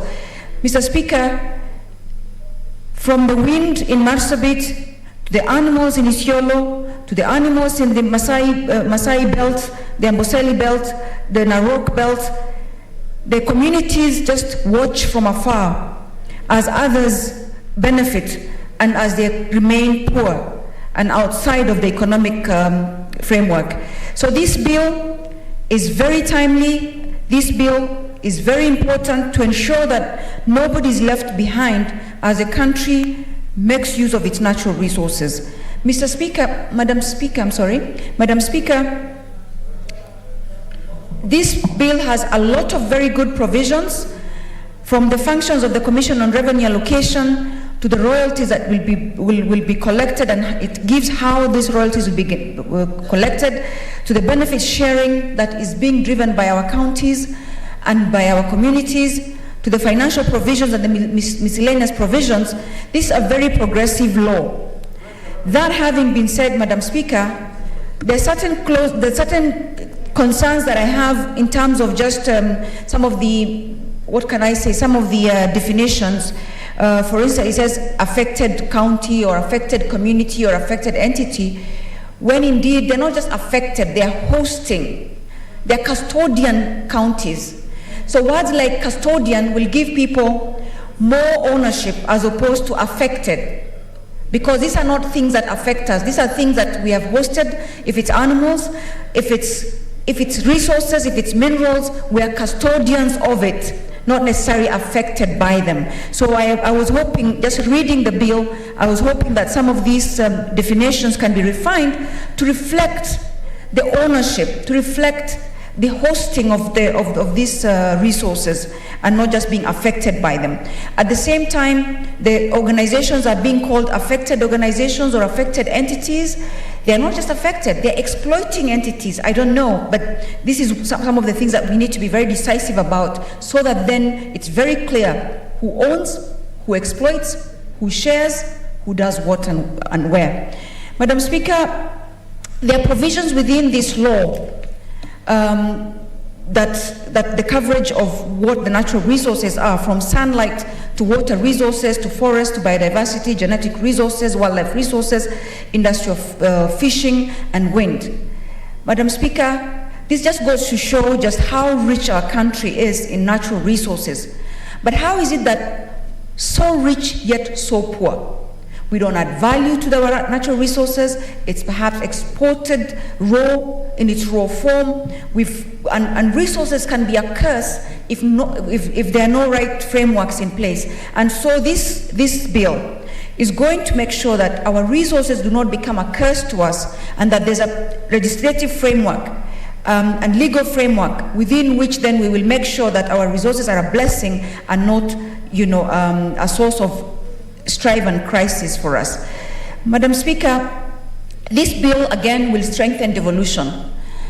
As it is now, natural resources are seen as a preserve of the national government with very little input or very little inclusion of our counties and our communities. From our community lands to our community forests to our community conservation, everything seems to be managed from the top.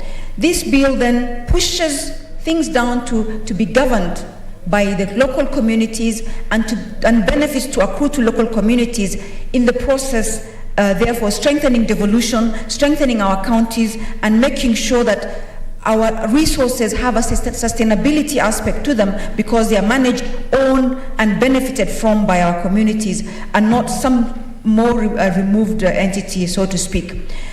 I'm a bit concerned about the scope and the breadth of the role of the CRA. They seem to have been given quite a lot of work, from facilitating and monitoring and implementing benefits sharing agreements to determining appeals arising from that, and to ensuring proper and timely payment of funds, to ensuring that they set up other sub-funds.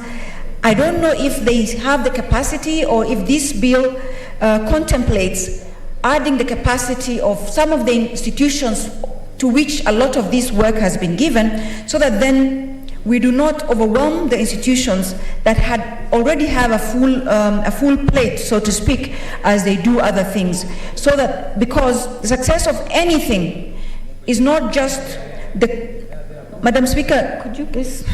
Madam Speaker, I need your protection. I'm getting a bit... Honourable members, kindly consult in low tones. Thank you, Madam Speaker, for your protection. Madam Speaker, my concern then is that the role of the CRA has been expanded many folds, and I'm hoping that the bill will contemplate strengthening their own capacity to be able to do all this work.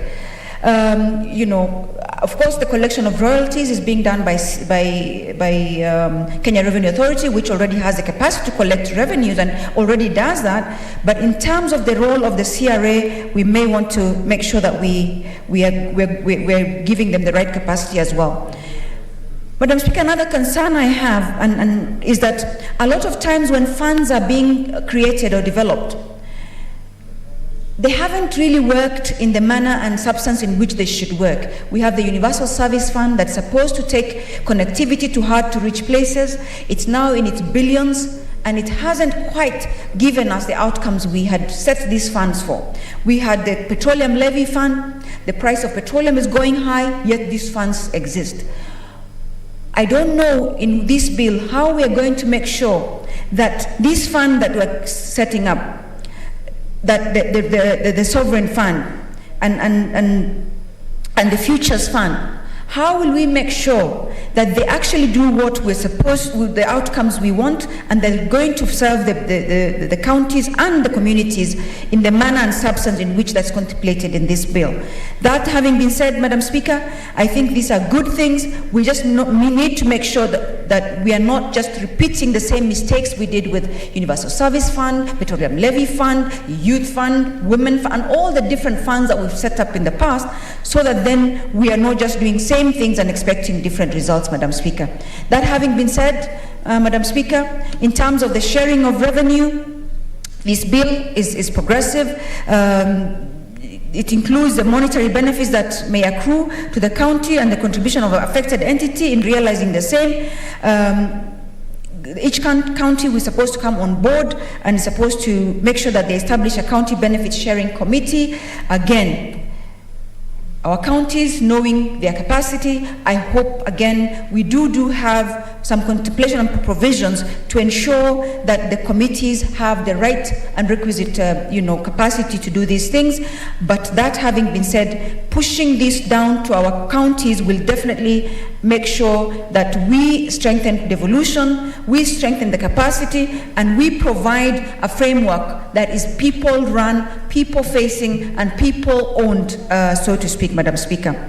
Madam Speaker, I come from the conservation sector.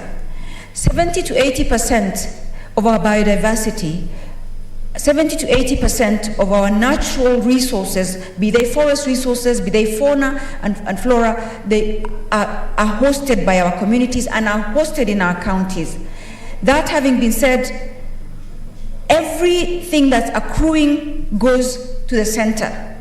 And this center needs then to start devolving some of these resources to ensure that the local communities that are bearing the brunt of hosting these natural resources, bearing the brunt of the human-wildlife conflict, for instance, in the cases of places like Isiolo, where we host wildlife, and places like, Masai land, Samburu land, and places such as, such as the Amboseli belt, that are compensated, not just for the conflict, but also as owners of these resources. So I am supportive of this bill. It's a very good step in the right direction with regards to pushing the resources to the communities and ensuring that the communities that host and actually look after these resources benefit and are therefore able to have ownership of the same. This bill also has a provision for establishment of the Natural Resources Royalties Fund, which shall vest in the Commission, it says. And there shall be funds paid into the, I have mentioned already my a little bit of observation with funds and how we then need to make sure that there are mechanisms in place for managing the funds, to sub-grant it or to ensure that it's well managed, and the governance structure of these funds will ensure that the right outcomes are achieved by our communities, Madam Speaker. Madam Speaker, that having been said, one thing I really like about this bill is the responsibility it gives to the individuals within our communities and our institutions, where a body corporate is found guilty of an offense under this act. Every officer of that corporation is deemed to have committed the offense. Madam Speaker, oftentimes nobody is held responsible because people hide under the entity of which is the corporation, and when mistakes are made, nobody is responsible, an entity is not responsible, and therefore nobody that we know or has a name and an address will be, charged for any offense. And therefore, this I think is very progressive. Now officers would know they must do the right thing, because it's not just the entity or the corporation, it is individual responsibility and accountability that's demanded by this framework. So, Madam Speaker, with those few remarks, I support this bill and look forward to its implementation, and I'm very happy because I know a county like Isiolo, where I come from, where we host wildlife, where we host natural resources, be they water resources or be they forest resources, natural forest resources. I'm sure communities that had been neglected and had been left out of the economic mainstay of that particular region will definitely be included, and therefore I am supportive of this bill and congratulate once again the senator who has proposed this bill. Thank you, Madam Speaker. I support. Thank you, Senator. Senator Malaki Charles Ekal, Senator for Turkana. Yeah, thank you, Madam Speaker, for giving me the chance also to congratulate Honorable Dr. Zani for this particular bill. And I support the bill from the beginning, and I hope that it's going to see the light of day, as other honorable members have said. A natural resource is a God-given resource in a particular locality. And as such, it should benefit the people who live in that particular locality. Unfortunately, lots of the resources of this country are taken by others. The local community is usually left without any support at all. They do not gain much from these local resource. So it's very unfortunate that things like that happen. You would think that local resource should actually support the people of that particular locality, and their lives and their living conditions should rise, should go to the top. Unfortunately, that does not happen. Now, a lot of what I want to say has been said already by other honorable members. Dr. Zani already spoke on it, Wamatangi already spoke on it, so I'm going to speak about a special locality. I'm going to speak about a special county, and that is Turkana County. Madam Speaker, you realize that this year, Turkana County was rated as the poorest the poorest county in the country. That is very unfortunate and very unfair, in that this is one of the most endowed counties in the country, pretty rich, but unfortunately the resources in Turkana are poorly managed and usually go to others that do not come from that locality. Usually such resources are exploited by others from other parts of the world, other parts of the country, and the locals are just left in dire need. That's why Turkana is rated as one of the poorest. Turkana County, right now, as we speak, people mine gold, oil is being found there, sand, rocks, charcoal, electricity, and so on. All these are found in Turkana County. So you would think that a country with so much riches like that should also be featuring well and not be counted as one of the poorest. As I said, these natural resources are poorly managed, and so they do not actually benefit the locals of that particular county. I want to take an example of something like road building. There are some roads that are being built in Turkana today, and those roads are actually exploiting the Turkana people, because if the soil is Turkana, if the Maram is Turkana, if the sun is Turkana, what is it that they bring to Turkana? What is it that they are being paid for? So a lot of this is taken, and the locals are not given anything for the natural resource in their own particular county. So that's again a source of exploitation. It's just a way others from outside Turkana exploit Turkana. They build these roads, they take a lot of money from the government, and they go away. They go their own way. Another problem, Madam Speaker, is the fact that the locals are not considered in the jobs. The jobs of building those roads, the jobs of digging out gold, sand, and so on, should actually go to the locals. Unfortunately, a lot of these are done by people from other counties. leaving the locals sitting there. Unfortunately, our locals sometimes do not even see that those are their own riches. For example, when others are mining gold in their own counties, they don't even question that. They say, oh, that is something that people from outside, it's something that foreigners usually do. We don't do that kind of thing. We just look after our animals, and so they let that exploitation go on. They are not even aware of it. So it behooves the county of Turkana to manage those resources for the locals and make sure that their lives come up or are changed. Now, another thing I want to talk about, Madam Speaker, is the fact that when they go, like now, exploitation of gold, exploitation of sand, exploitation of the holes that are being dug to make roads, those places, that kind of work, one, changes the environment. Some hill is demolished to create maram, or some holes are dug to create mud and sand, and yet those holes are never filled. They are left there, and when it rains, they become pools full of water, and little kids by nature are attracted by pools of water. They want to go there and swim. When those kids go there to swim, they usually perish.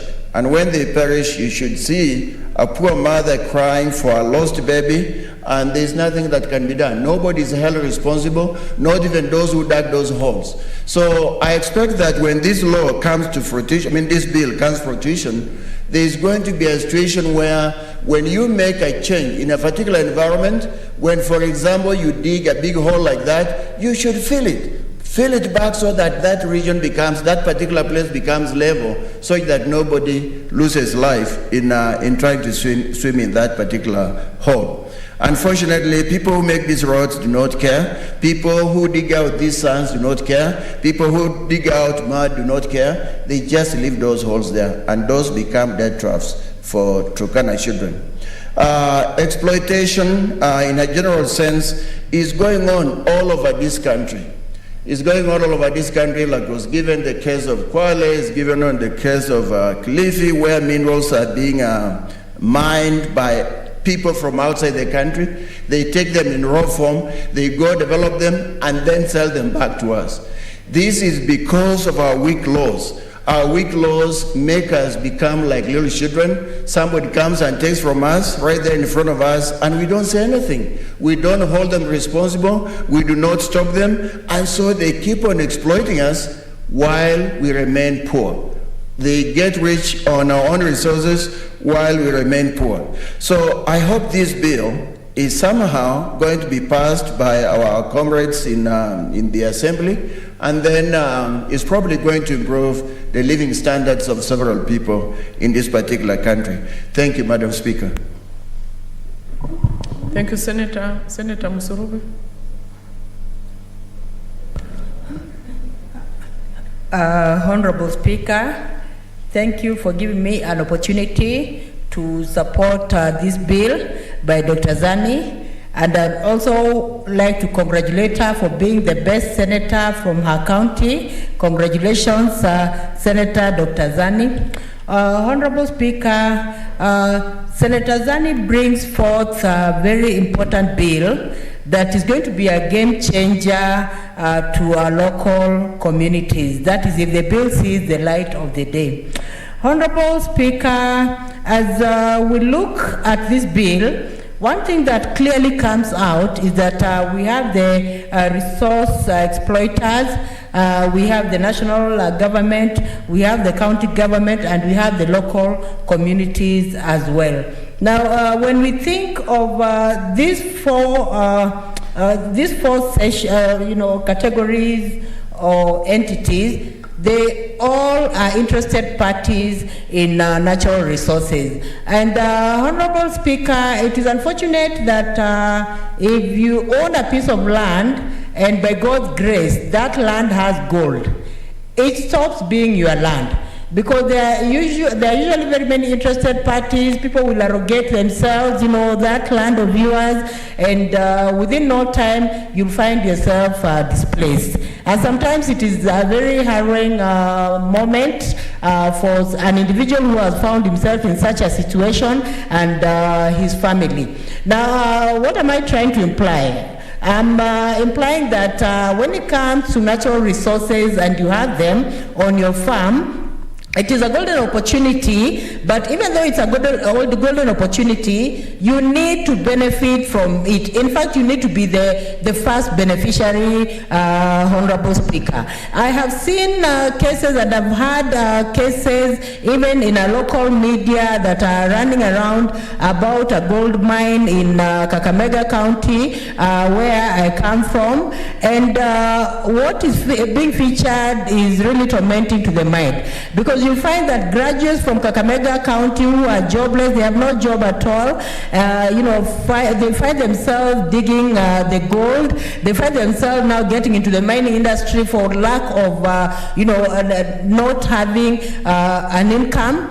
But if the gold is there, they will not benefit really directly from it. So when you're talking of exploiters of natural resources, it is unfortunate that the exploiters of natural resources work as exploiters. They really exploit the local people who are the rightful beneficiaries of the resources. And so this bill is going to ensure that the rightful owners of resources are actually benefiting from the resources in terms of the shareable revenue that comes from the resources. It is just in good taste that if your land has oil, if your land has gold, if your land has any natural resource, it is just in good taste that you should be the first beneficiary. Your children's children also, your lineage should also benefit from it in terms of royalties and all that. So this is what this bill is seeking to ensure, that the locals are also protected in a situation where there are natural resources that are actually God-given found in their land. And Honorable Speaker, there's also a bill that touches on locals benefiting from natural resources and anything that happens around. The one that Senator Gideon Moi brought on forth, it also speaks on this, that when it comes to when it comes to natural resources and any benefits, then the locals should have a percentage, Honorable Speaker. Honorable Speaker, it is unfortunate that sometimes people wallow in poverty, yet there are natural resources that have been found right in their homesteads, right in their farms. And this should be a thing of the past. If this bill by Senator Dr. Zani sees light at the end of the tunnel. And Honorable Speaker, allow me to talk about an issue that really disturbed me. At one point when I had gone to see people in Mashinani, there's a contractor who was given some work to do in the county, and you know how much contractors are paid. They are paid a handsome amount of money. Now he was actually contracted to whatever a road, to construct a road. It is unfortunate that I saw with my own two eyes a lorry going from Maram in a family home.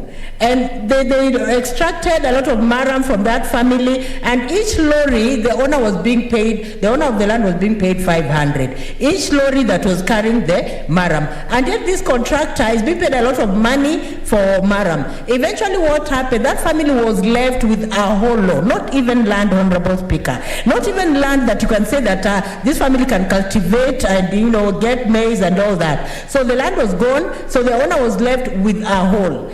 That that cannot help him. It cannot help the family. It cannot help the county government. So, Honorable Speaker, I'm happy about this bill that Senator Dr. Zani has brought forth. That there's a clause that talks about making sure that there's sustainability in natural resources. Because if you take maram from our family land, so that family will not farm, it will not do anything, the land becomes useless. And Honorable Speaker, it is unfortunate that they do this to people who are poor, and also people who have no knowledge at all. So Honorable Speaker, I'm happy that this bill also is, is anticipating that there's going to be public awareness on issues of resources in a situation situation where there are resources in family land, then the family needs to be made aware, the family needs to be taken through, the family needs to know what it will be getting into, Honorable Speaker, because it is very painful to take advantage of people simply because they are poor, simply because they do not have knowledge, Honorable Speaker. So awareness of, public awareness to the local community where the resources come from is very important. And Honorable Speaker, I'm also happy about this revenue, the functions of the revenue, that is being set up, Honorable Speaker. Now, when we look at the functions of the Commission of Revenue Allocation, one of the functions that it will do is preparation of agreement. Now, if it's going to help in preparing agreements, it will ensure that the locals are not exploited, because many times locals are exploited. You'll find that in a situation where there's gold somewhere and there's certain gold, the owner is displaced. And sometimes you find some foreign companies now arrogating themselves the resources being there, and then sometimes the locals are even sold away with some very little amount of money. So I'm happy about this issue of the preparation of agreements where the resources have been found. There is need for agreement, and I'm happy that also this authority will not only prepare the agreement, but will also review the benefits. What are the benefits of these natural resources for the community? If the community has natural resources, what stake do they have? This is very important, Honorable Speaker, because sometimes communities are not aware because of their poverty-stricken. Sometimes they're just bought off with a few thousands, but they're not even millions, just a few hundreds, and they give up their birthright, Honorable Speaker. We have to see how to protect the birthright of the people of Kenya, and this is what this bill of Senator Dr. Zani, is actually going to do. It will ensure that the birthright of the people of Kenya is protected. It is also safeguarded for the purpose of posterity, Honorable Speaker, of such families. Honorable Speaker, even the role of overseeing the funds that will come from these benefits is very important. As in, if there are funds that are going to come from these natural resources, how will they benefit the local community? And if it is benefiting the local community, Honorable Speaker, it should not be a matter of benefiting in terms of handouts. It should be a benefit that is sustainable, a benefit that will ensure that there's job creation for the youth around the area, a benefit that will ensure that these people will not turn back and regret why they actually they gave out the resources from the community. Because, Honorable Speaker, sometimes people are helpless. You'll be asked maybe just as a matter of courtesy that the resources are taken. But if you do not agree, eventually it will be taken. So as a matter of courtesy, there's need to ensure that the development that is being done in the community where the resources have been found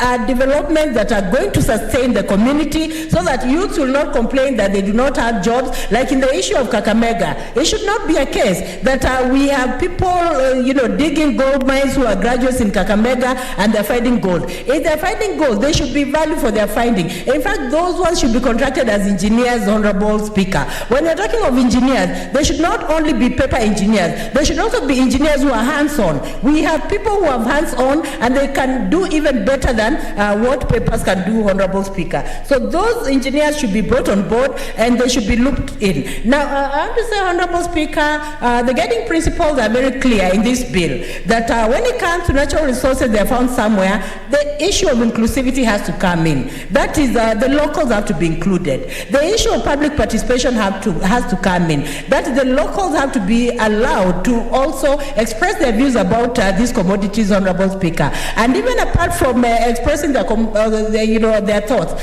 even when it comes to the projects that will be brought on forth, or the projects that will come up as a result of these funds, there should be also projects that the community have actually discussed and agreed that these projects are viable, and these projects will also sustain the youth in the community, Honorable Speaker. So I have to say, Honorable Speaker, that this bill is coming up to ensure that there's going to be also, sustainability in resources. That is not depleting the resources. Like for example, if the resources that are God given are trees, and they're actually bringing food, they're bringing tourism, they're bringing and all that, then they should be sustained so that we're not depleting the very resources that are going to help our future, the generation, the same resources that are going to help our children and all that, Honorable Speaker.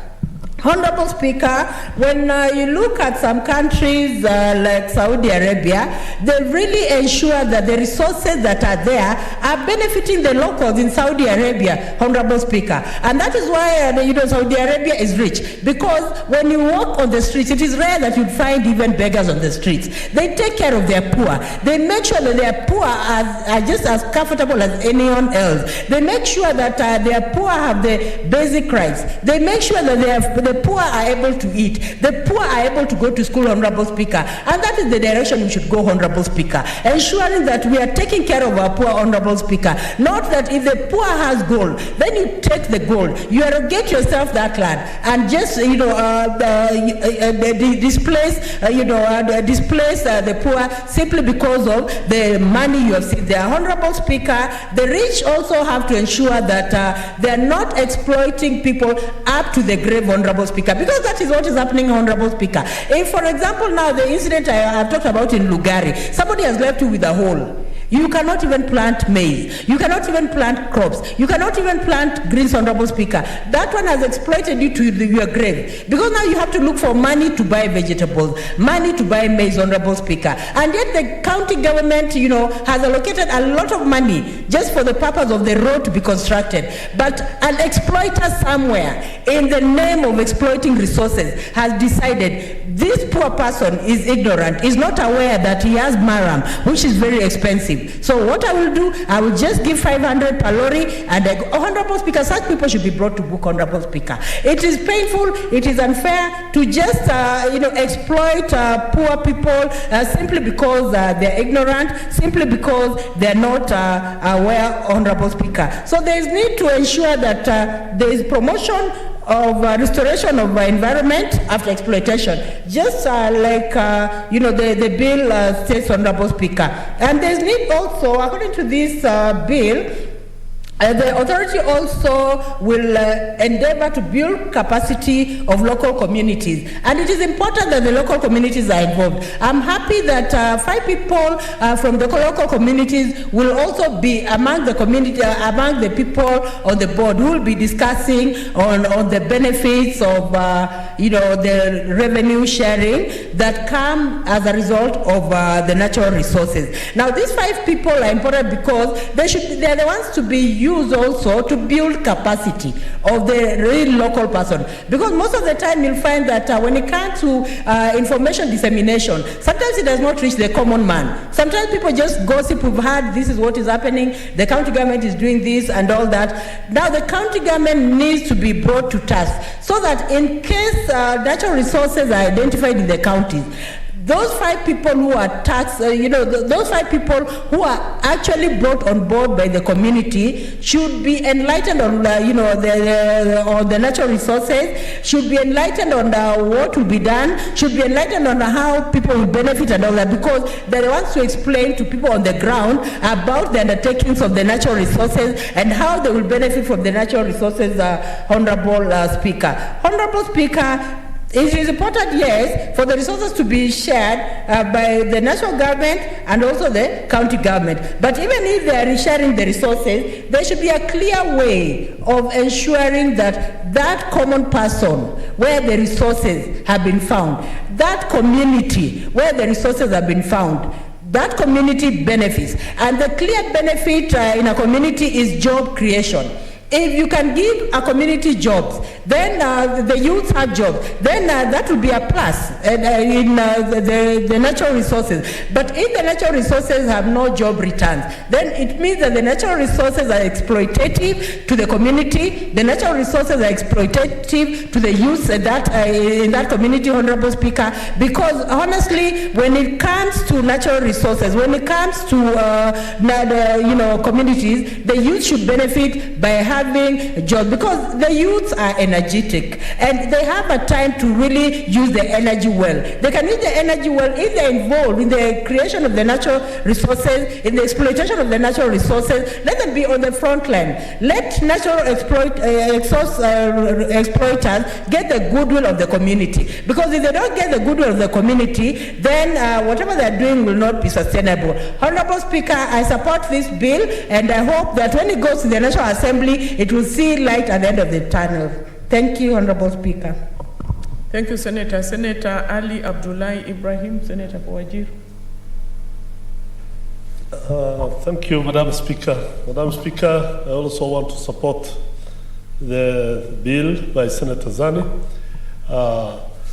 The bill is well written, Madam Speaker, but as is usual, when it goes to the other side, they usually mutilate it.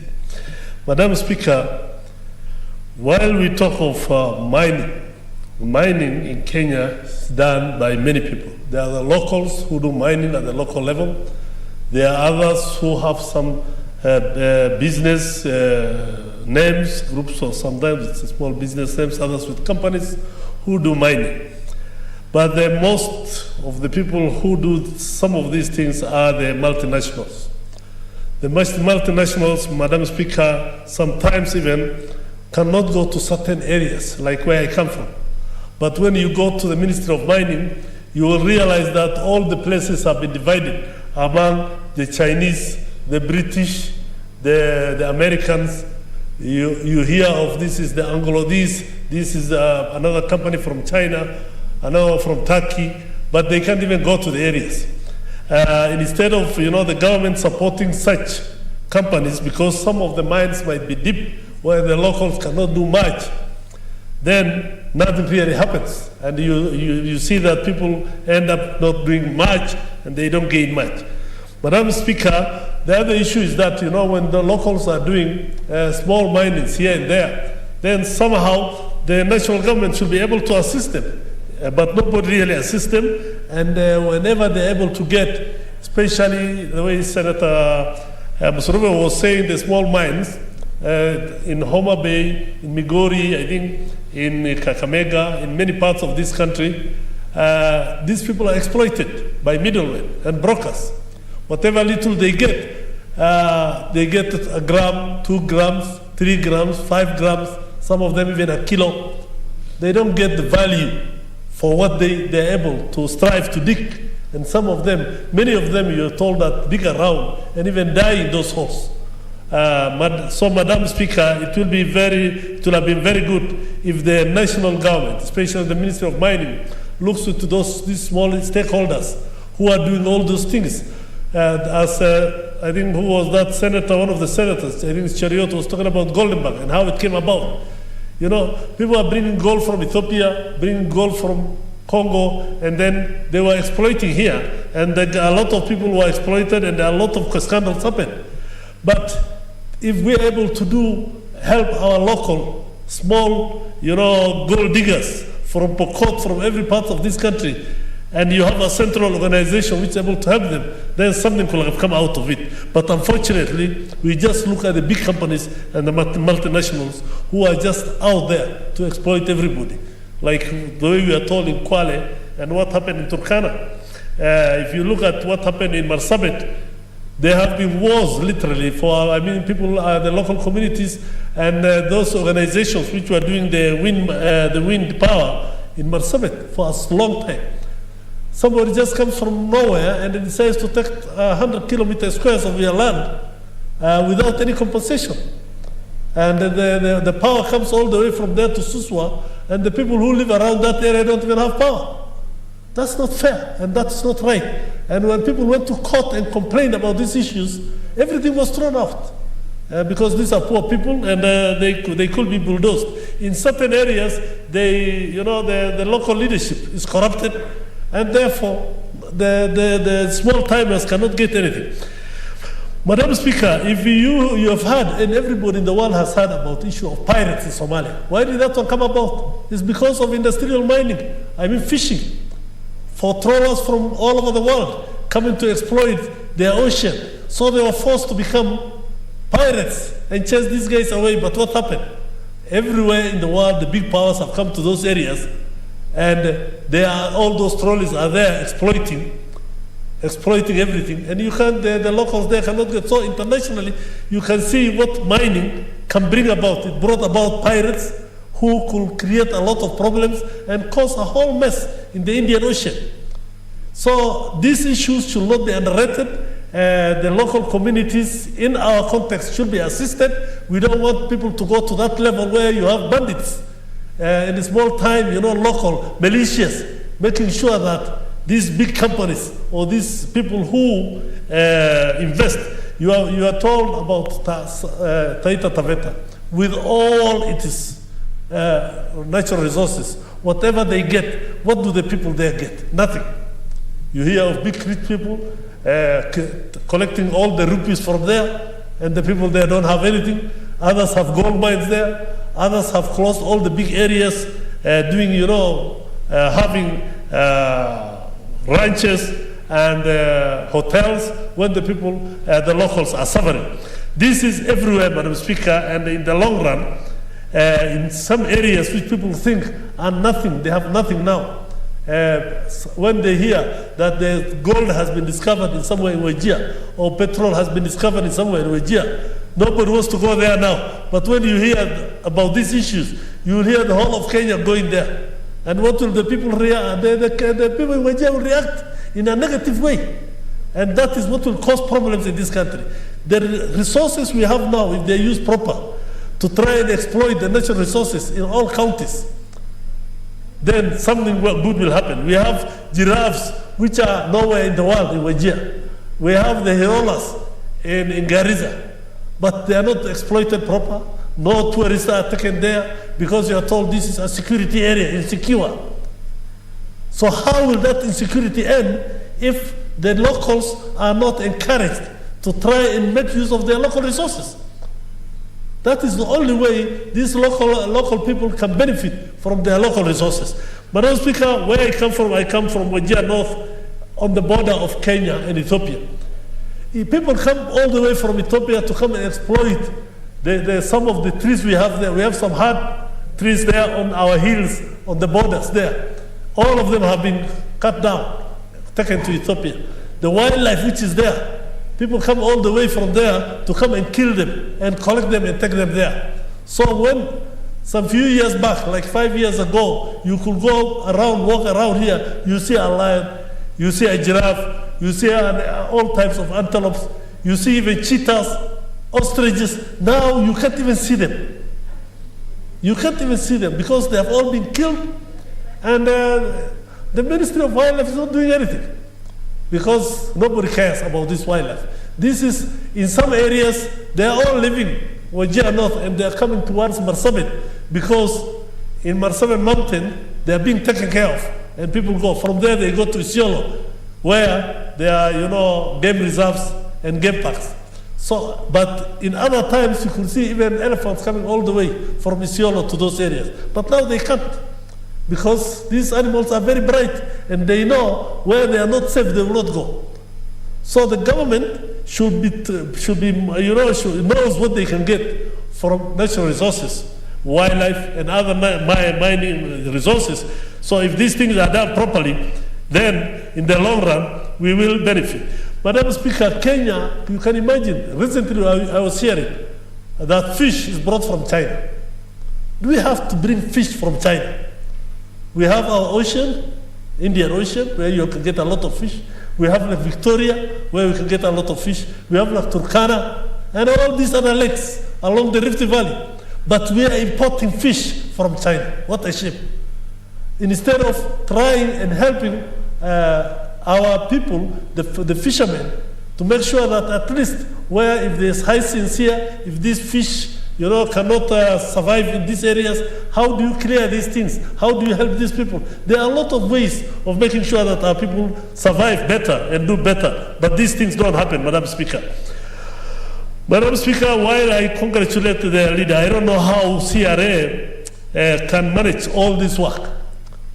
And the government of the day and the way the governments are, even sharing of the resources now, the way things are, it's not very easy. If CRA was to be given this job, I know they will have done a better job. I know they will have done a good thing. But will they even be allowed? Because CRA needs to expand to all the localities, up to every county, to make sure that they look at the resources which are there and how they can maximize on this. But unfortunately, that one will be something which might not see the light of the day, because the National Assembly, who think that they are the ones who are the owners of this money, will not even allow any other entity to come into to look into this. And this is the shame of this country, Madam Speaker. If we cannot allow, look at it and say, what will our people, how will our people benefit? How will the counties benefit? How will even from the county, National Assembly members believe when they talk that they don't even come from counties? They say, when they talk, they say we are from the national government. Where is this constituency based? So unless we are able to look at all these things and see how things are happening, then we will be in for a big shock. But KRA is to collect money. We were talking recently with some of the leadership in northeastern Kenya about the border of Somalia. There's a lot of magendo which is going on. A lot of funny things come from the other side. They come in. Then you are told we have closed the border. Who is benefiting? Why don't you open the border and put your border post there and get money? These are the monies which you can use to help the CRA and other organizations to expand. But if you don't collect enough revenue and you want to close things just for the sake of it, when you can do nothing about it, and all the panyarus are there, soldiers are everywhere, but what do? They collect from 9 vehicles and burn 1 vehicle. So that one becomes the headline. This is the way this country operates. How do you even want to help our people survive? How do you make sure that we exploit our natural resources properly? Madam Speaker, these are things which should be looked at. KRA, where as body staff is a multimillionaire. Why? How? Corruption. So how everything in this country has a problem because of corruption. Until we're able to fight corruption, whatever good things we do, whatever good bills we pass, whatever that we try to do as a House of Parliament, then nothing really works because of corruption, Madam Speaker. Madam Speaker, I'm very happy about the way the Senator wants the revenue divided. That would be great if it was able to work. But who will allow it? The sovereign fund, 20%. For what? 60% for the national government, 40% for resources to develop the natural resources in our country. Those things those are dreams which I'll be happy to see become a reality. But unfortunately, I don't think that these things will happen. And these are some of the issues which will be killed immediately it lives here. The sovereign fund, 20%. The 80% for the national government. Then the 80% which remains, 60 for the national, 40 for the county. When somebody was talking about Turkana, and they were talking of getting even 10 to 15%, that money has not reached the community. It doesn't reach, and nobody benefits from it. Only, as somebody was Senator Mutula, the leadership want to take everything and do the way they think. They use it for their own purposes. When the poor mothers and the nomads there are suffering. Okay, so Madam Speaker, I don't know how we can change this country, but somehow we need the grace of God and something to come from somewhere else to come and help change this country because of the way things are done and because of how we don't even care about those people who are downtrodden, who are supposed to, recently, if you don't want to help the small time people come up, if there's a certain area in those areas of our border with Moyale called the Bell, there's a lot of gold. I'm told now the big powers are fighting over it. The locals have been mining that gold for the last 20 years. But the government does not even recognize it. Nothing even happens. Sometimes you see people fight, among themselves. There's a certain area in Wajir North where a whole hill has been, brought down to flat because some people found some gold there and they went there and the whole hill went down. And what did they, you do not see, somebody will tell you, I've gotten this, a rock, this one half a kilo, another one this amount, but those people have gone back to the way they were because there's no proper management of these resources, there's no proper way of using the money. When you get some small money and nobody is able to tell you anything, you misuse that money. But if the government had a way of coming and telling these people, this is the way to do it, let's handle this one, you form associations, you form cooperatives, the government, the Ministry of Mines assist these people, they take experts there to see how things can be done, then the local community will have benefited, the county government will have benefited, the national government will have benefited. But unfortunately, these things don't happen.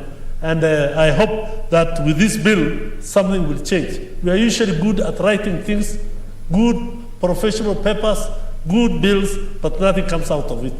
With that, Madam Speaker, I support. Thank you. Thank you, Senator Ali. Mwinyi Haji Mohamed Faki, Senator for Mombasa. Asante Bi Speaker kwa kunipa fursa hii kuchangia mswada ambao umeletwa bungeni na Senator Zani. Mheshimiwa Speaker, kwanza ningempongeza dadangu Senator Zani ambaye ni seneta mahiri na anafanya kazi ya kuonekana. Senator Zani tuliingia chuo kikuu cha Nairobi mwaka 1987 wakati yeye anafanya degree ya sociolojia na mimi nafanya degree ya sheria. Kwa Mheshimiwa Speaker, nampongeza kama mwanafunzi mwenza na namtakia kila laheri katika kazi zake za useneta. Mheshimiwa Speaker, mswada huu wa ugawavi wa rasilimali asili faida ni muhimu sana katika nchi yetu ya Kenya, Mheshimiwa Speaker, kwa sababu mali ya asili zimetapakaa nchi nzima. Kwa hivyo mswada huu utasaidia pakubwa, Mheshimiwa Speaker, kuhakikisha kwamba jamii zinazoishi maeneo ambayo kuna mali hizi za asili wanapata na wao kitu ili kuwasaidia kuboresha maisha yao. Mheshimiwa Speaker, wenzangu waliotangulia kuzungumza wamezungumzia mbuga za wanyama pori, wamezungumzia madini mbalimbali kama vile mafuta eneo la Turkana, dhahabu eneo la Kakamega na kwengineko, madini ya mawe meusi yani coal kule Kitui na madini tofauti tofauti. Mheshimiwa Speaker, madini ya mbalimbali ambayo yanapatikana katika kaunti ya Taita Taveta. Zote hizi Mheshimiwa Speaker zimezungumziwa na utaona kwamba sehemu zote hizi hakuja kuwa na njia yoyote ambao wale wenyeji wataweza kupata angalau na wao ruzuku kutokana na mali haya. Mheshimiwa Speaker, sehemu nyingi ambazo mali hizi zinapatikana kumetokea sasa umaskini mkubwa na wengi wanalalamika kila mara ili kuhakikisha kwamba kuna usawa baina ya yule mwekezaji na wale ambao wanahusika na madini yale. Mheshimiwa Speaker, kule kwetu Mombasa madini makubwa tuliyoko nao ni bahari. Na inasikitisha kwamba kwa sasa hakuna chochote ambacho kinatoka kutoka kwa bahari bandari ya Mombasa, bandari ya Kilindini kuja kwa wakazi wa Mombasa. Mheshimiwa Speaker, zamani bandari ilipoanza kujengwa, jamii za Ochangamwe, jamii za watu wa Likoni walikuwa wanapewa royalties kila mwaka. Wazee walikuwa wanaitwa kila mwaka na wanakwenda kupewa royalties zao kutokana na matumizi ya bandari hili. Lakini hao Mheshimiwa Speaker, baada ya uhuru mambo yao yote yalikufa.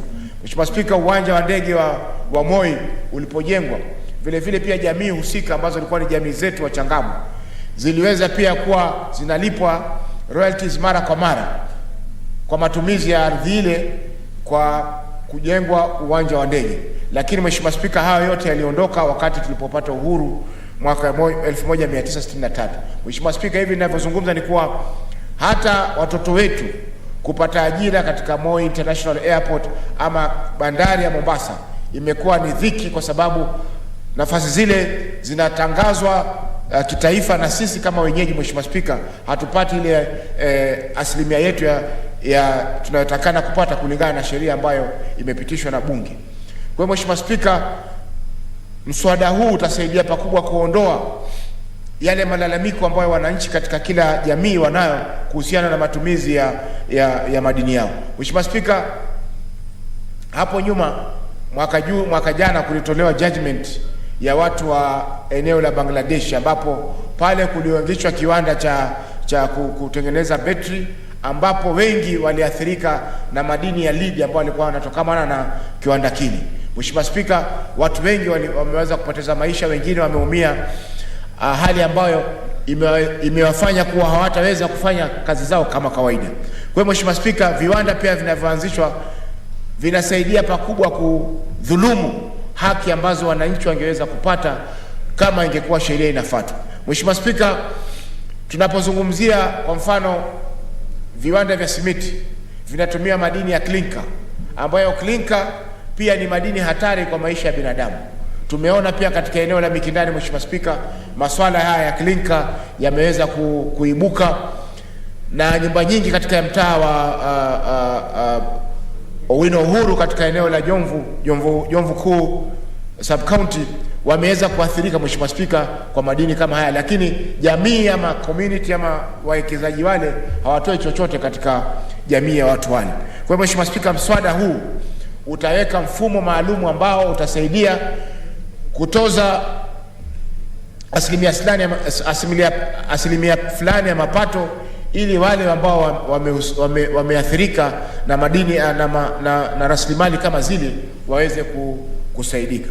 Mheshimiwa Spika, nimefurahi pia kwamba katika mswada huu tume ya ugawavi wa rasilimali, yani Committee Revenue Allocation Committee, imepewa jukumu la kuweza kufanya assessment ya zile ambazo ya ile fidia ambayo itakuwa inalipwa kwa jamii zile ambazo zimehusika, ambalo pia ni jambo zuri, Mheshimiwa Spika, ambalo tumeweza kulipata katika mswada huu. Mheshimiwa Spika, mambo ya faini yamezungumziwa hapa, na nakubaliana na Senator wa Kericho anaposema kwamba faini ya milioni 2 ni kidogo sana. Mheshimiwa Spika, ingekuwa faini labda ingekuwa ni kiwango cha asilimia fulani ya yale zile fedha ambazo zinapatikana na mwekezaji yule, kile ambacho ameweza kutoa katika eneo lile kiwe ni asilimia fulani ambayo atalipa kama faini iwapo hataweza kutimiza sheria hii. Hii Mheshimiwa Spika, itakuwa inajulikana kwamba ukikosa lazima kile kiwango ambacho ulikuwa ukilipe ili sheria iweze kufuata. Iwapo Mheshimiwa Spika, faini hii haitaweza kubadilishwa, basi kuwe na kipengeo cha kusema kwamba mbali na kulipa faini ya milioni 2 au milioni 5 au milioni 10, kile ambacho alikuwa anapaswa kulipa lazima alipe kama faida kwa jamii ile ambayo inahusika. Mheshimiwa Spika, bila ya kuzungumza mengi, naunga mkono mswada huu, na tutaomba bunge litakapopitisha, bunge la Senate kule, ndugu zetu wa bunge la kitaifa wataweza kuupitisha pia, kwa sababu hii ni njia moja ya kuweza kuleta maendeleo katika jamii zetu. Asante Bi Spika kunipa fursa hii. Thank you, Senator. Senator Pareno Judith Ramatia.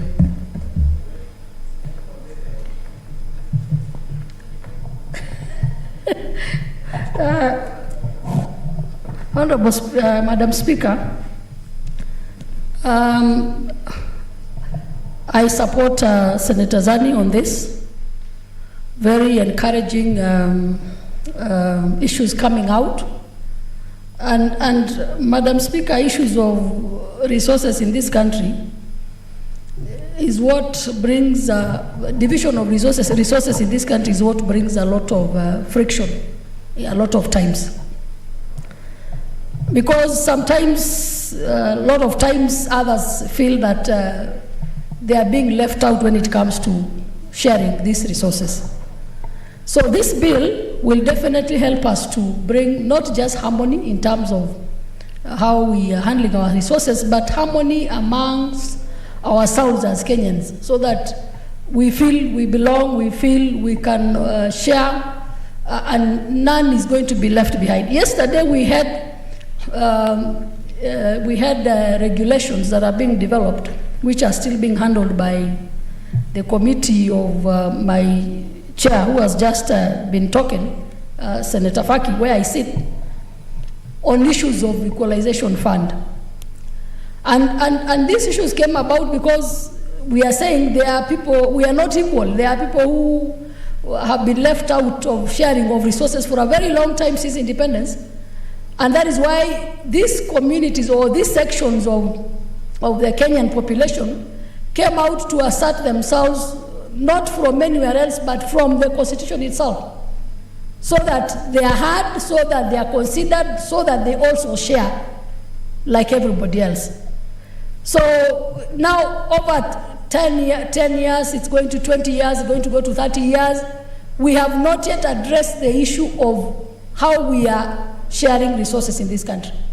We have not even brought to par those ones that have been left behind so much that they had to assert themselves in the last Constitution of 2010, so that then we all feel we are now at the same level and we can move forward together. So many, a lot of sections in this country, a lot of areas are not developed, while others are overdeveloped.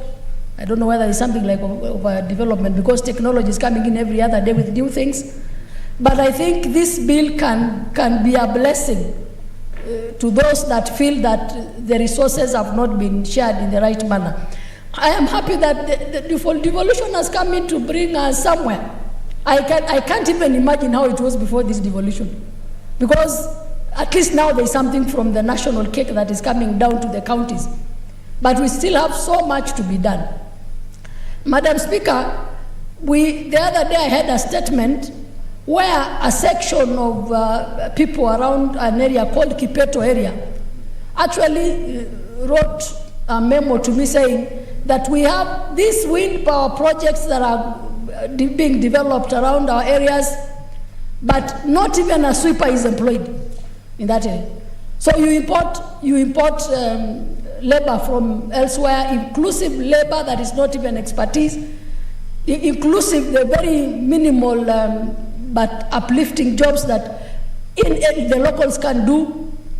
So it is time that when there is a project in an area, can it benefit, yes, the whole country, because it's probably a national project, but yes, the people that live just next. You cannot dig from the land that is there, get the resources that is there, and then they see nothing out of the returns that come out of it. I think this will help us to bring people together, to integrate this society, to make sure that we feel that everybody is being taken care of, not feeling like a resource is being taken from one area to another, and the other area is benefiting, while this particular area where you're getting that resource is not benefiting. I want to talk about two areas specifically, if I may refer to Kajiado, because that is where I understand more. We have at one point had a very big dispute in the East African Portland Cement, where there is so much raw material that is being used from that area where I come from. And we have a lot of plants. And one day the company was just going under, like almost going under, and they decided to sack everybody. When we even came to check who has been sacked, and how much percentage of each community is there, we were shocked to learn that there are areas where there is no representation at all, even in employment. So it is time that people cannot marginalize even in employment those ones that are there. You know, they should be giving their own quota so that they belong, they feel like they belong, and that they can even own those projects that are run in the country, and because they feel they own, they will always take care of it. Madam Speaker, it is sad if we have to keep talking about resources, and those resources are gotten out of us, probably if it is land, the land resource, and those that live in that land cannot benefit. In fact, if you look at most of the issues that are being handled by the National Cohesion Committee where I sit, it is just issues of people feeling that they are not included. There is no inclusivity in what we are doing. And they feel agitated and they are fighting for their rights. The other day we were at KPA. And we went to Kenya Ports Authority, Kenya Maritime Authority, because there was a statement in the Senate that the people from that area and not that region are not being considered. Then I make a statement on Portland that they are not being considered. Then we make a statement on TSE that people are not being considered. Then we make a statement in the Kipeto wind power that the people from that region are not being considered. So, Madam Speaker, I think this is a good bill, it is a good bill that can help us to ensure that we have inclusivity in every area of this country, in every development of this country, in the resources. The land resource is very valuable. We have so much land in this country. If we are doing mining, can we ensure that as you do your mining, then the people from that area are also benefiting? Madam Speaker, can you imagine some of these areas, like in that area where I'm talking about, the East African Portland Cement, you can find that it is not passable. There is no road. These companies cannot even do simple social responsibility projects for their own comfort and the comfort of the community. They used to do boreholes for the community. At one point I was told they were all dead, because they cannot sustain those boreholes for the sake of the community to get water just nearby. Yet you are benefiting from the same resource from that area where the people are living. The wind power, why can't you employ even if you don't get the experts, can you employ the rest of the non-skilled labor? That kind of ownership by the people from that area where you are doing your development will really help a lot. Roads, water, schools, why can't we even just do that bit of social, it's called corporate social responsibility, giving back to the community from where that project is being run. If only we did that, there'll be harmony. We'll not be talking about any marginalization. We'll not be talking about the community feeling that they are not participating in the project. We would even have better roads, because once you have a project, you do the roads that go to that project, and in the process do the roads that can open up that community. After all, we do some of these projects to open up for development. So, Madam Speaker, this is a very good bill that definitely will go a long way to ensure that there is that social responsibility and there is that equal, or not equal, but at least equity in sharing of resources in this country. I thank you, Madam Speaker, and I support. Honourable Senators, this bill has attracted a lot of interest, and for the sake of fairness, I would ask you if we can adjust this to allow only 10 minutes. I think that should be fair, so that we give as many members as possible time to contribute to the bill. Senator Langat Christopher Andrew. Okay, thank you, Madam Speaker, for giving me this chance. First, I would like to thank Senator Zani, Dr. Zani, for actually bringing up this very important bill at this particular point of time. First, I would like to say that this bill, right from the onset at the preliminary level, has really opened up our minds and our eyes concerning the details of this particular bill. I'm very much happy because of even the definition of some very contextual terms, especially when it comes to affected county, affected entity. It is so clear that who are we dealing when it comes to particular exploitation of resources in a particular place. Remember, Madam Speaker, that majority of the people in this country owns land, but the government has not given them title deeds. And more often than not, you can say that wherever these particular very important resources are found, it is possible to get wrong owners of land to benefit from these particular resources than the actual owners. So I want to say that this particular bill will provide a clear framework that will support the utilization of resources in various counties. First, I want to say that this bill will provide solution to several conflicts wherever there are some very important resources ranging from small ones, such as water resources, minerals in Turkana and other parts of North Rift, and the rest of these places, wherever these particular resources are prospectively discovered, what normally follows very closely conflicts. So the way this particular bill has been structured, it will naturally provide solution to conflicts between exploitation of resources by the national government and the county government. And also it will provide solution of conflicts between even county government or any government and the locals or the people who are living in particular area. Remember the conflicts that have been all over, whereby the locals sometimes think that the exploitation or utilization of resources in their areas will only benefit the national government.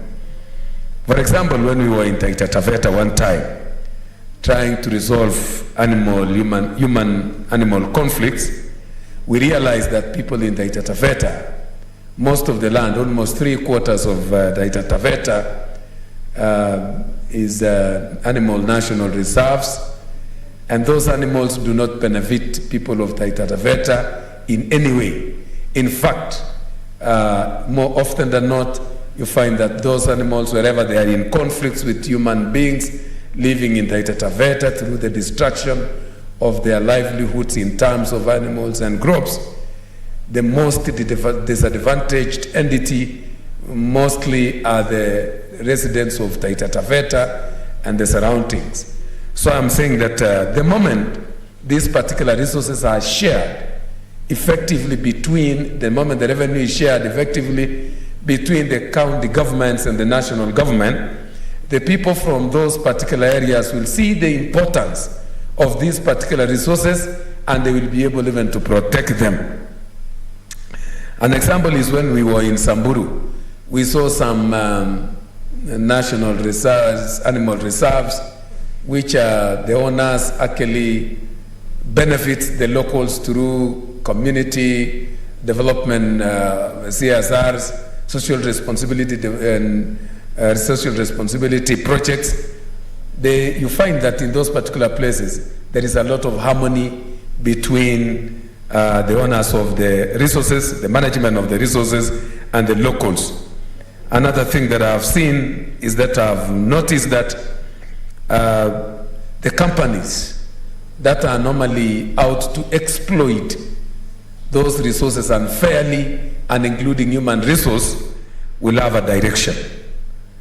And also, always there are a lot of fear whenever prospection of these particular resources is done among the locals. They don't know those people, the owners of those particular companies who are coming to exploit minerals and other resources in their homes. That fear will not feature anymore because the clarity of resource exploitation and revenue sharing is now very clear. So I want to say that there is also an element of environmental protection. Currently, before this particular bill comes out, if you go to places where these particular resources are being harvested or exploited, the environmental degradation can be seen, and it is getting worse and affecting the locals through pollution in one way or another. One time we were in Mombasa with the same, I think we were in another committee, and we managed to visit Bamburi Cement area, and we were able to see how environment has seriously become affected by the mining of those particular minerals. So I want to say that this particular bill is so important. I've seen many things, especially on matters also to do with displacement.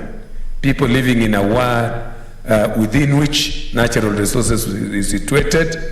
This particular bill has provided an effective framework such that whenever government or any prospecting company discovers a resource to be exploited somewhere, there is a way out for those particular people who are living in those areas, maybe through proper compensation, or once they are removed, they are also compensated effectively.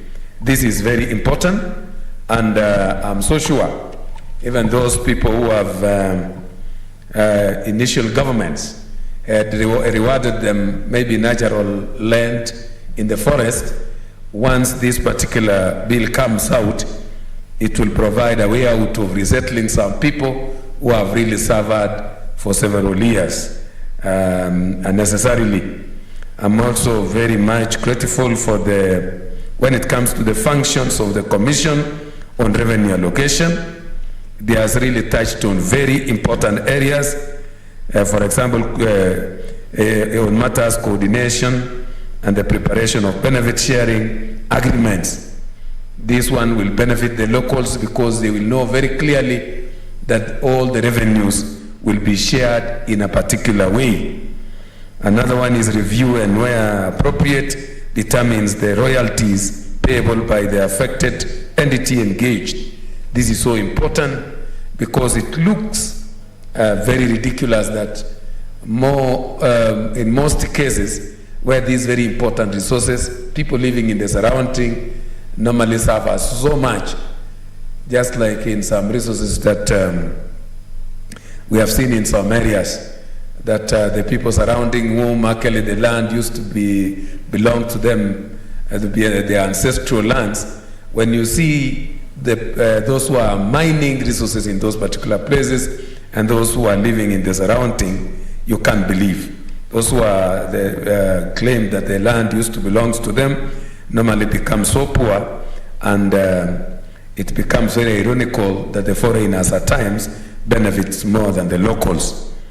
I'm also very happy, as Senator Muzurube was saying, this particular bill is out to benefit the locals, right from creating an opportunity for capacity building of the locals so that they may know the importance of protecting their environment, the knowledge of benefiting from the resources and getting the skills and the rest. Capacity building is so important, and this bill has really clarified on the same. Another one is the promotion and the restoration of the environment during exploitation and even after. This is so important. I've also seen on part 2, collection of royalties and fees. This particular area has really explained very deeply on areas that are very important. This bill is very friendly with what some of us politically outside there are selling. At times I see my friends criticizing some theories or political ideologies that some parties are actually selling outside there. But when we sit and see it very clearly, some of the bills we are coming up with here are in line with some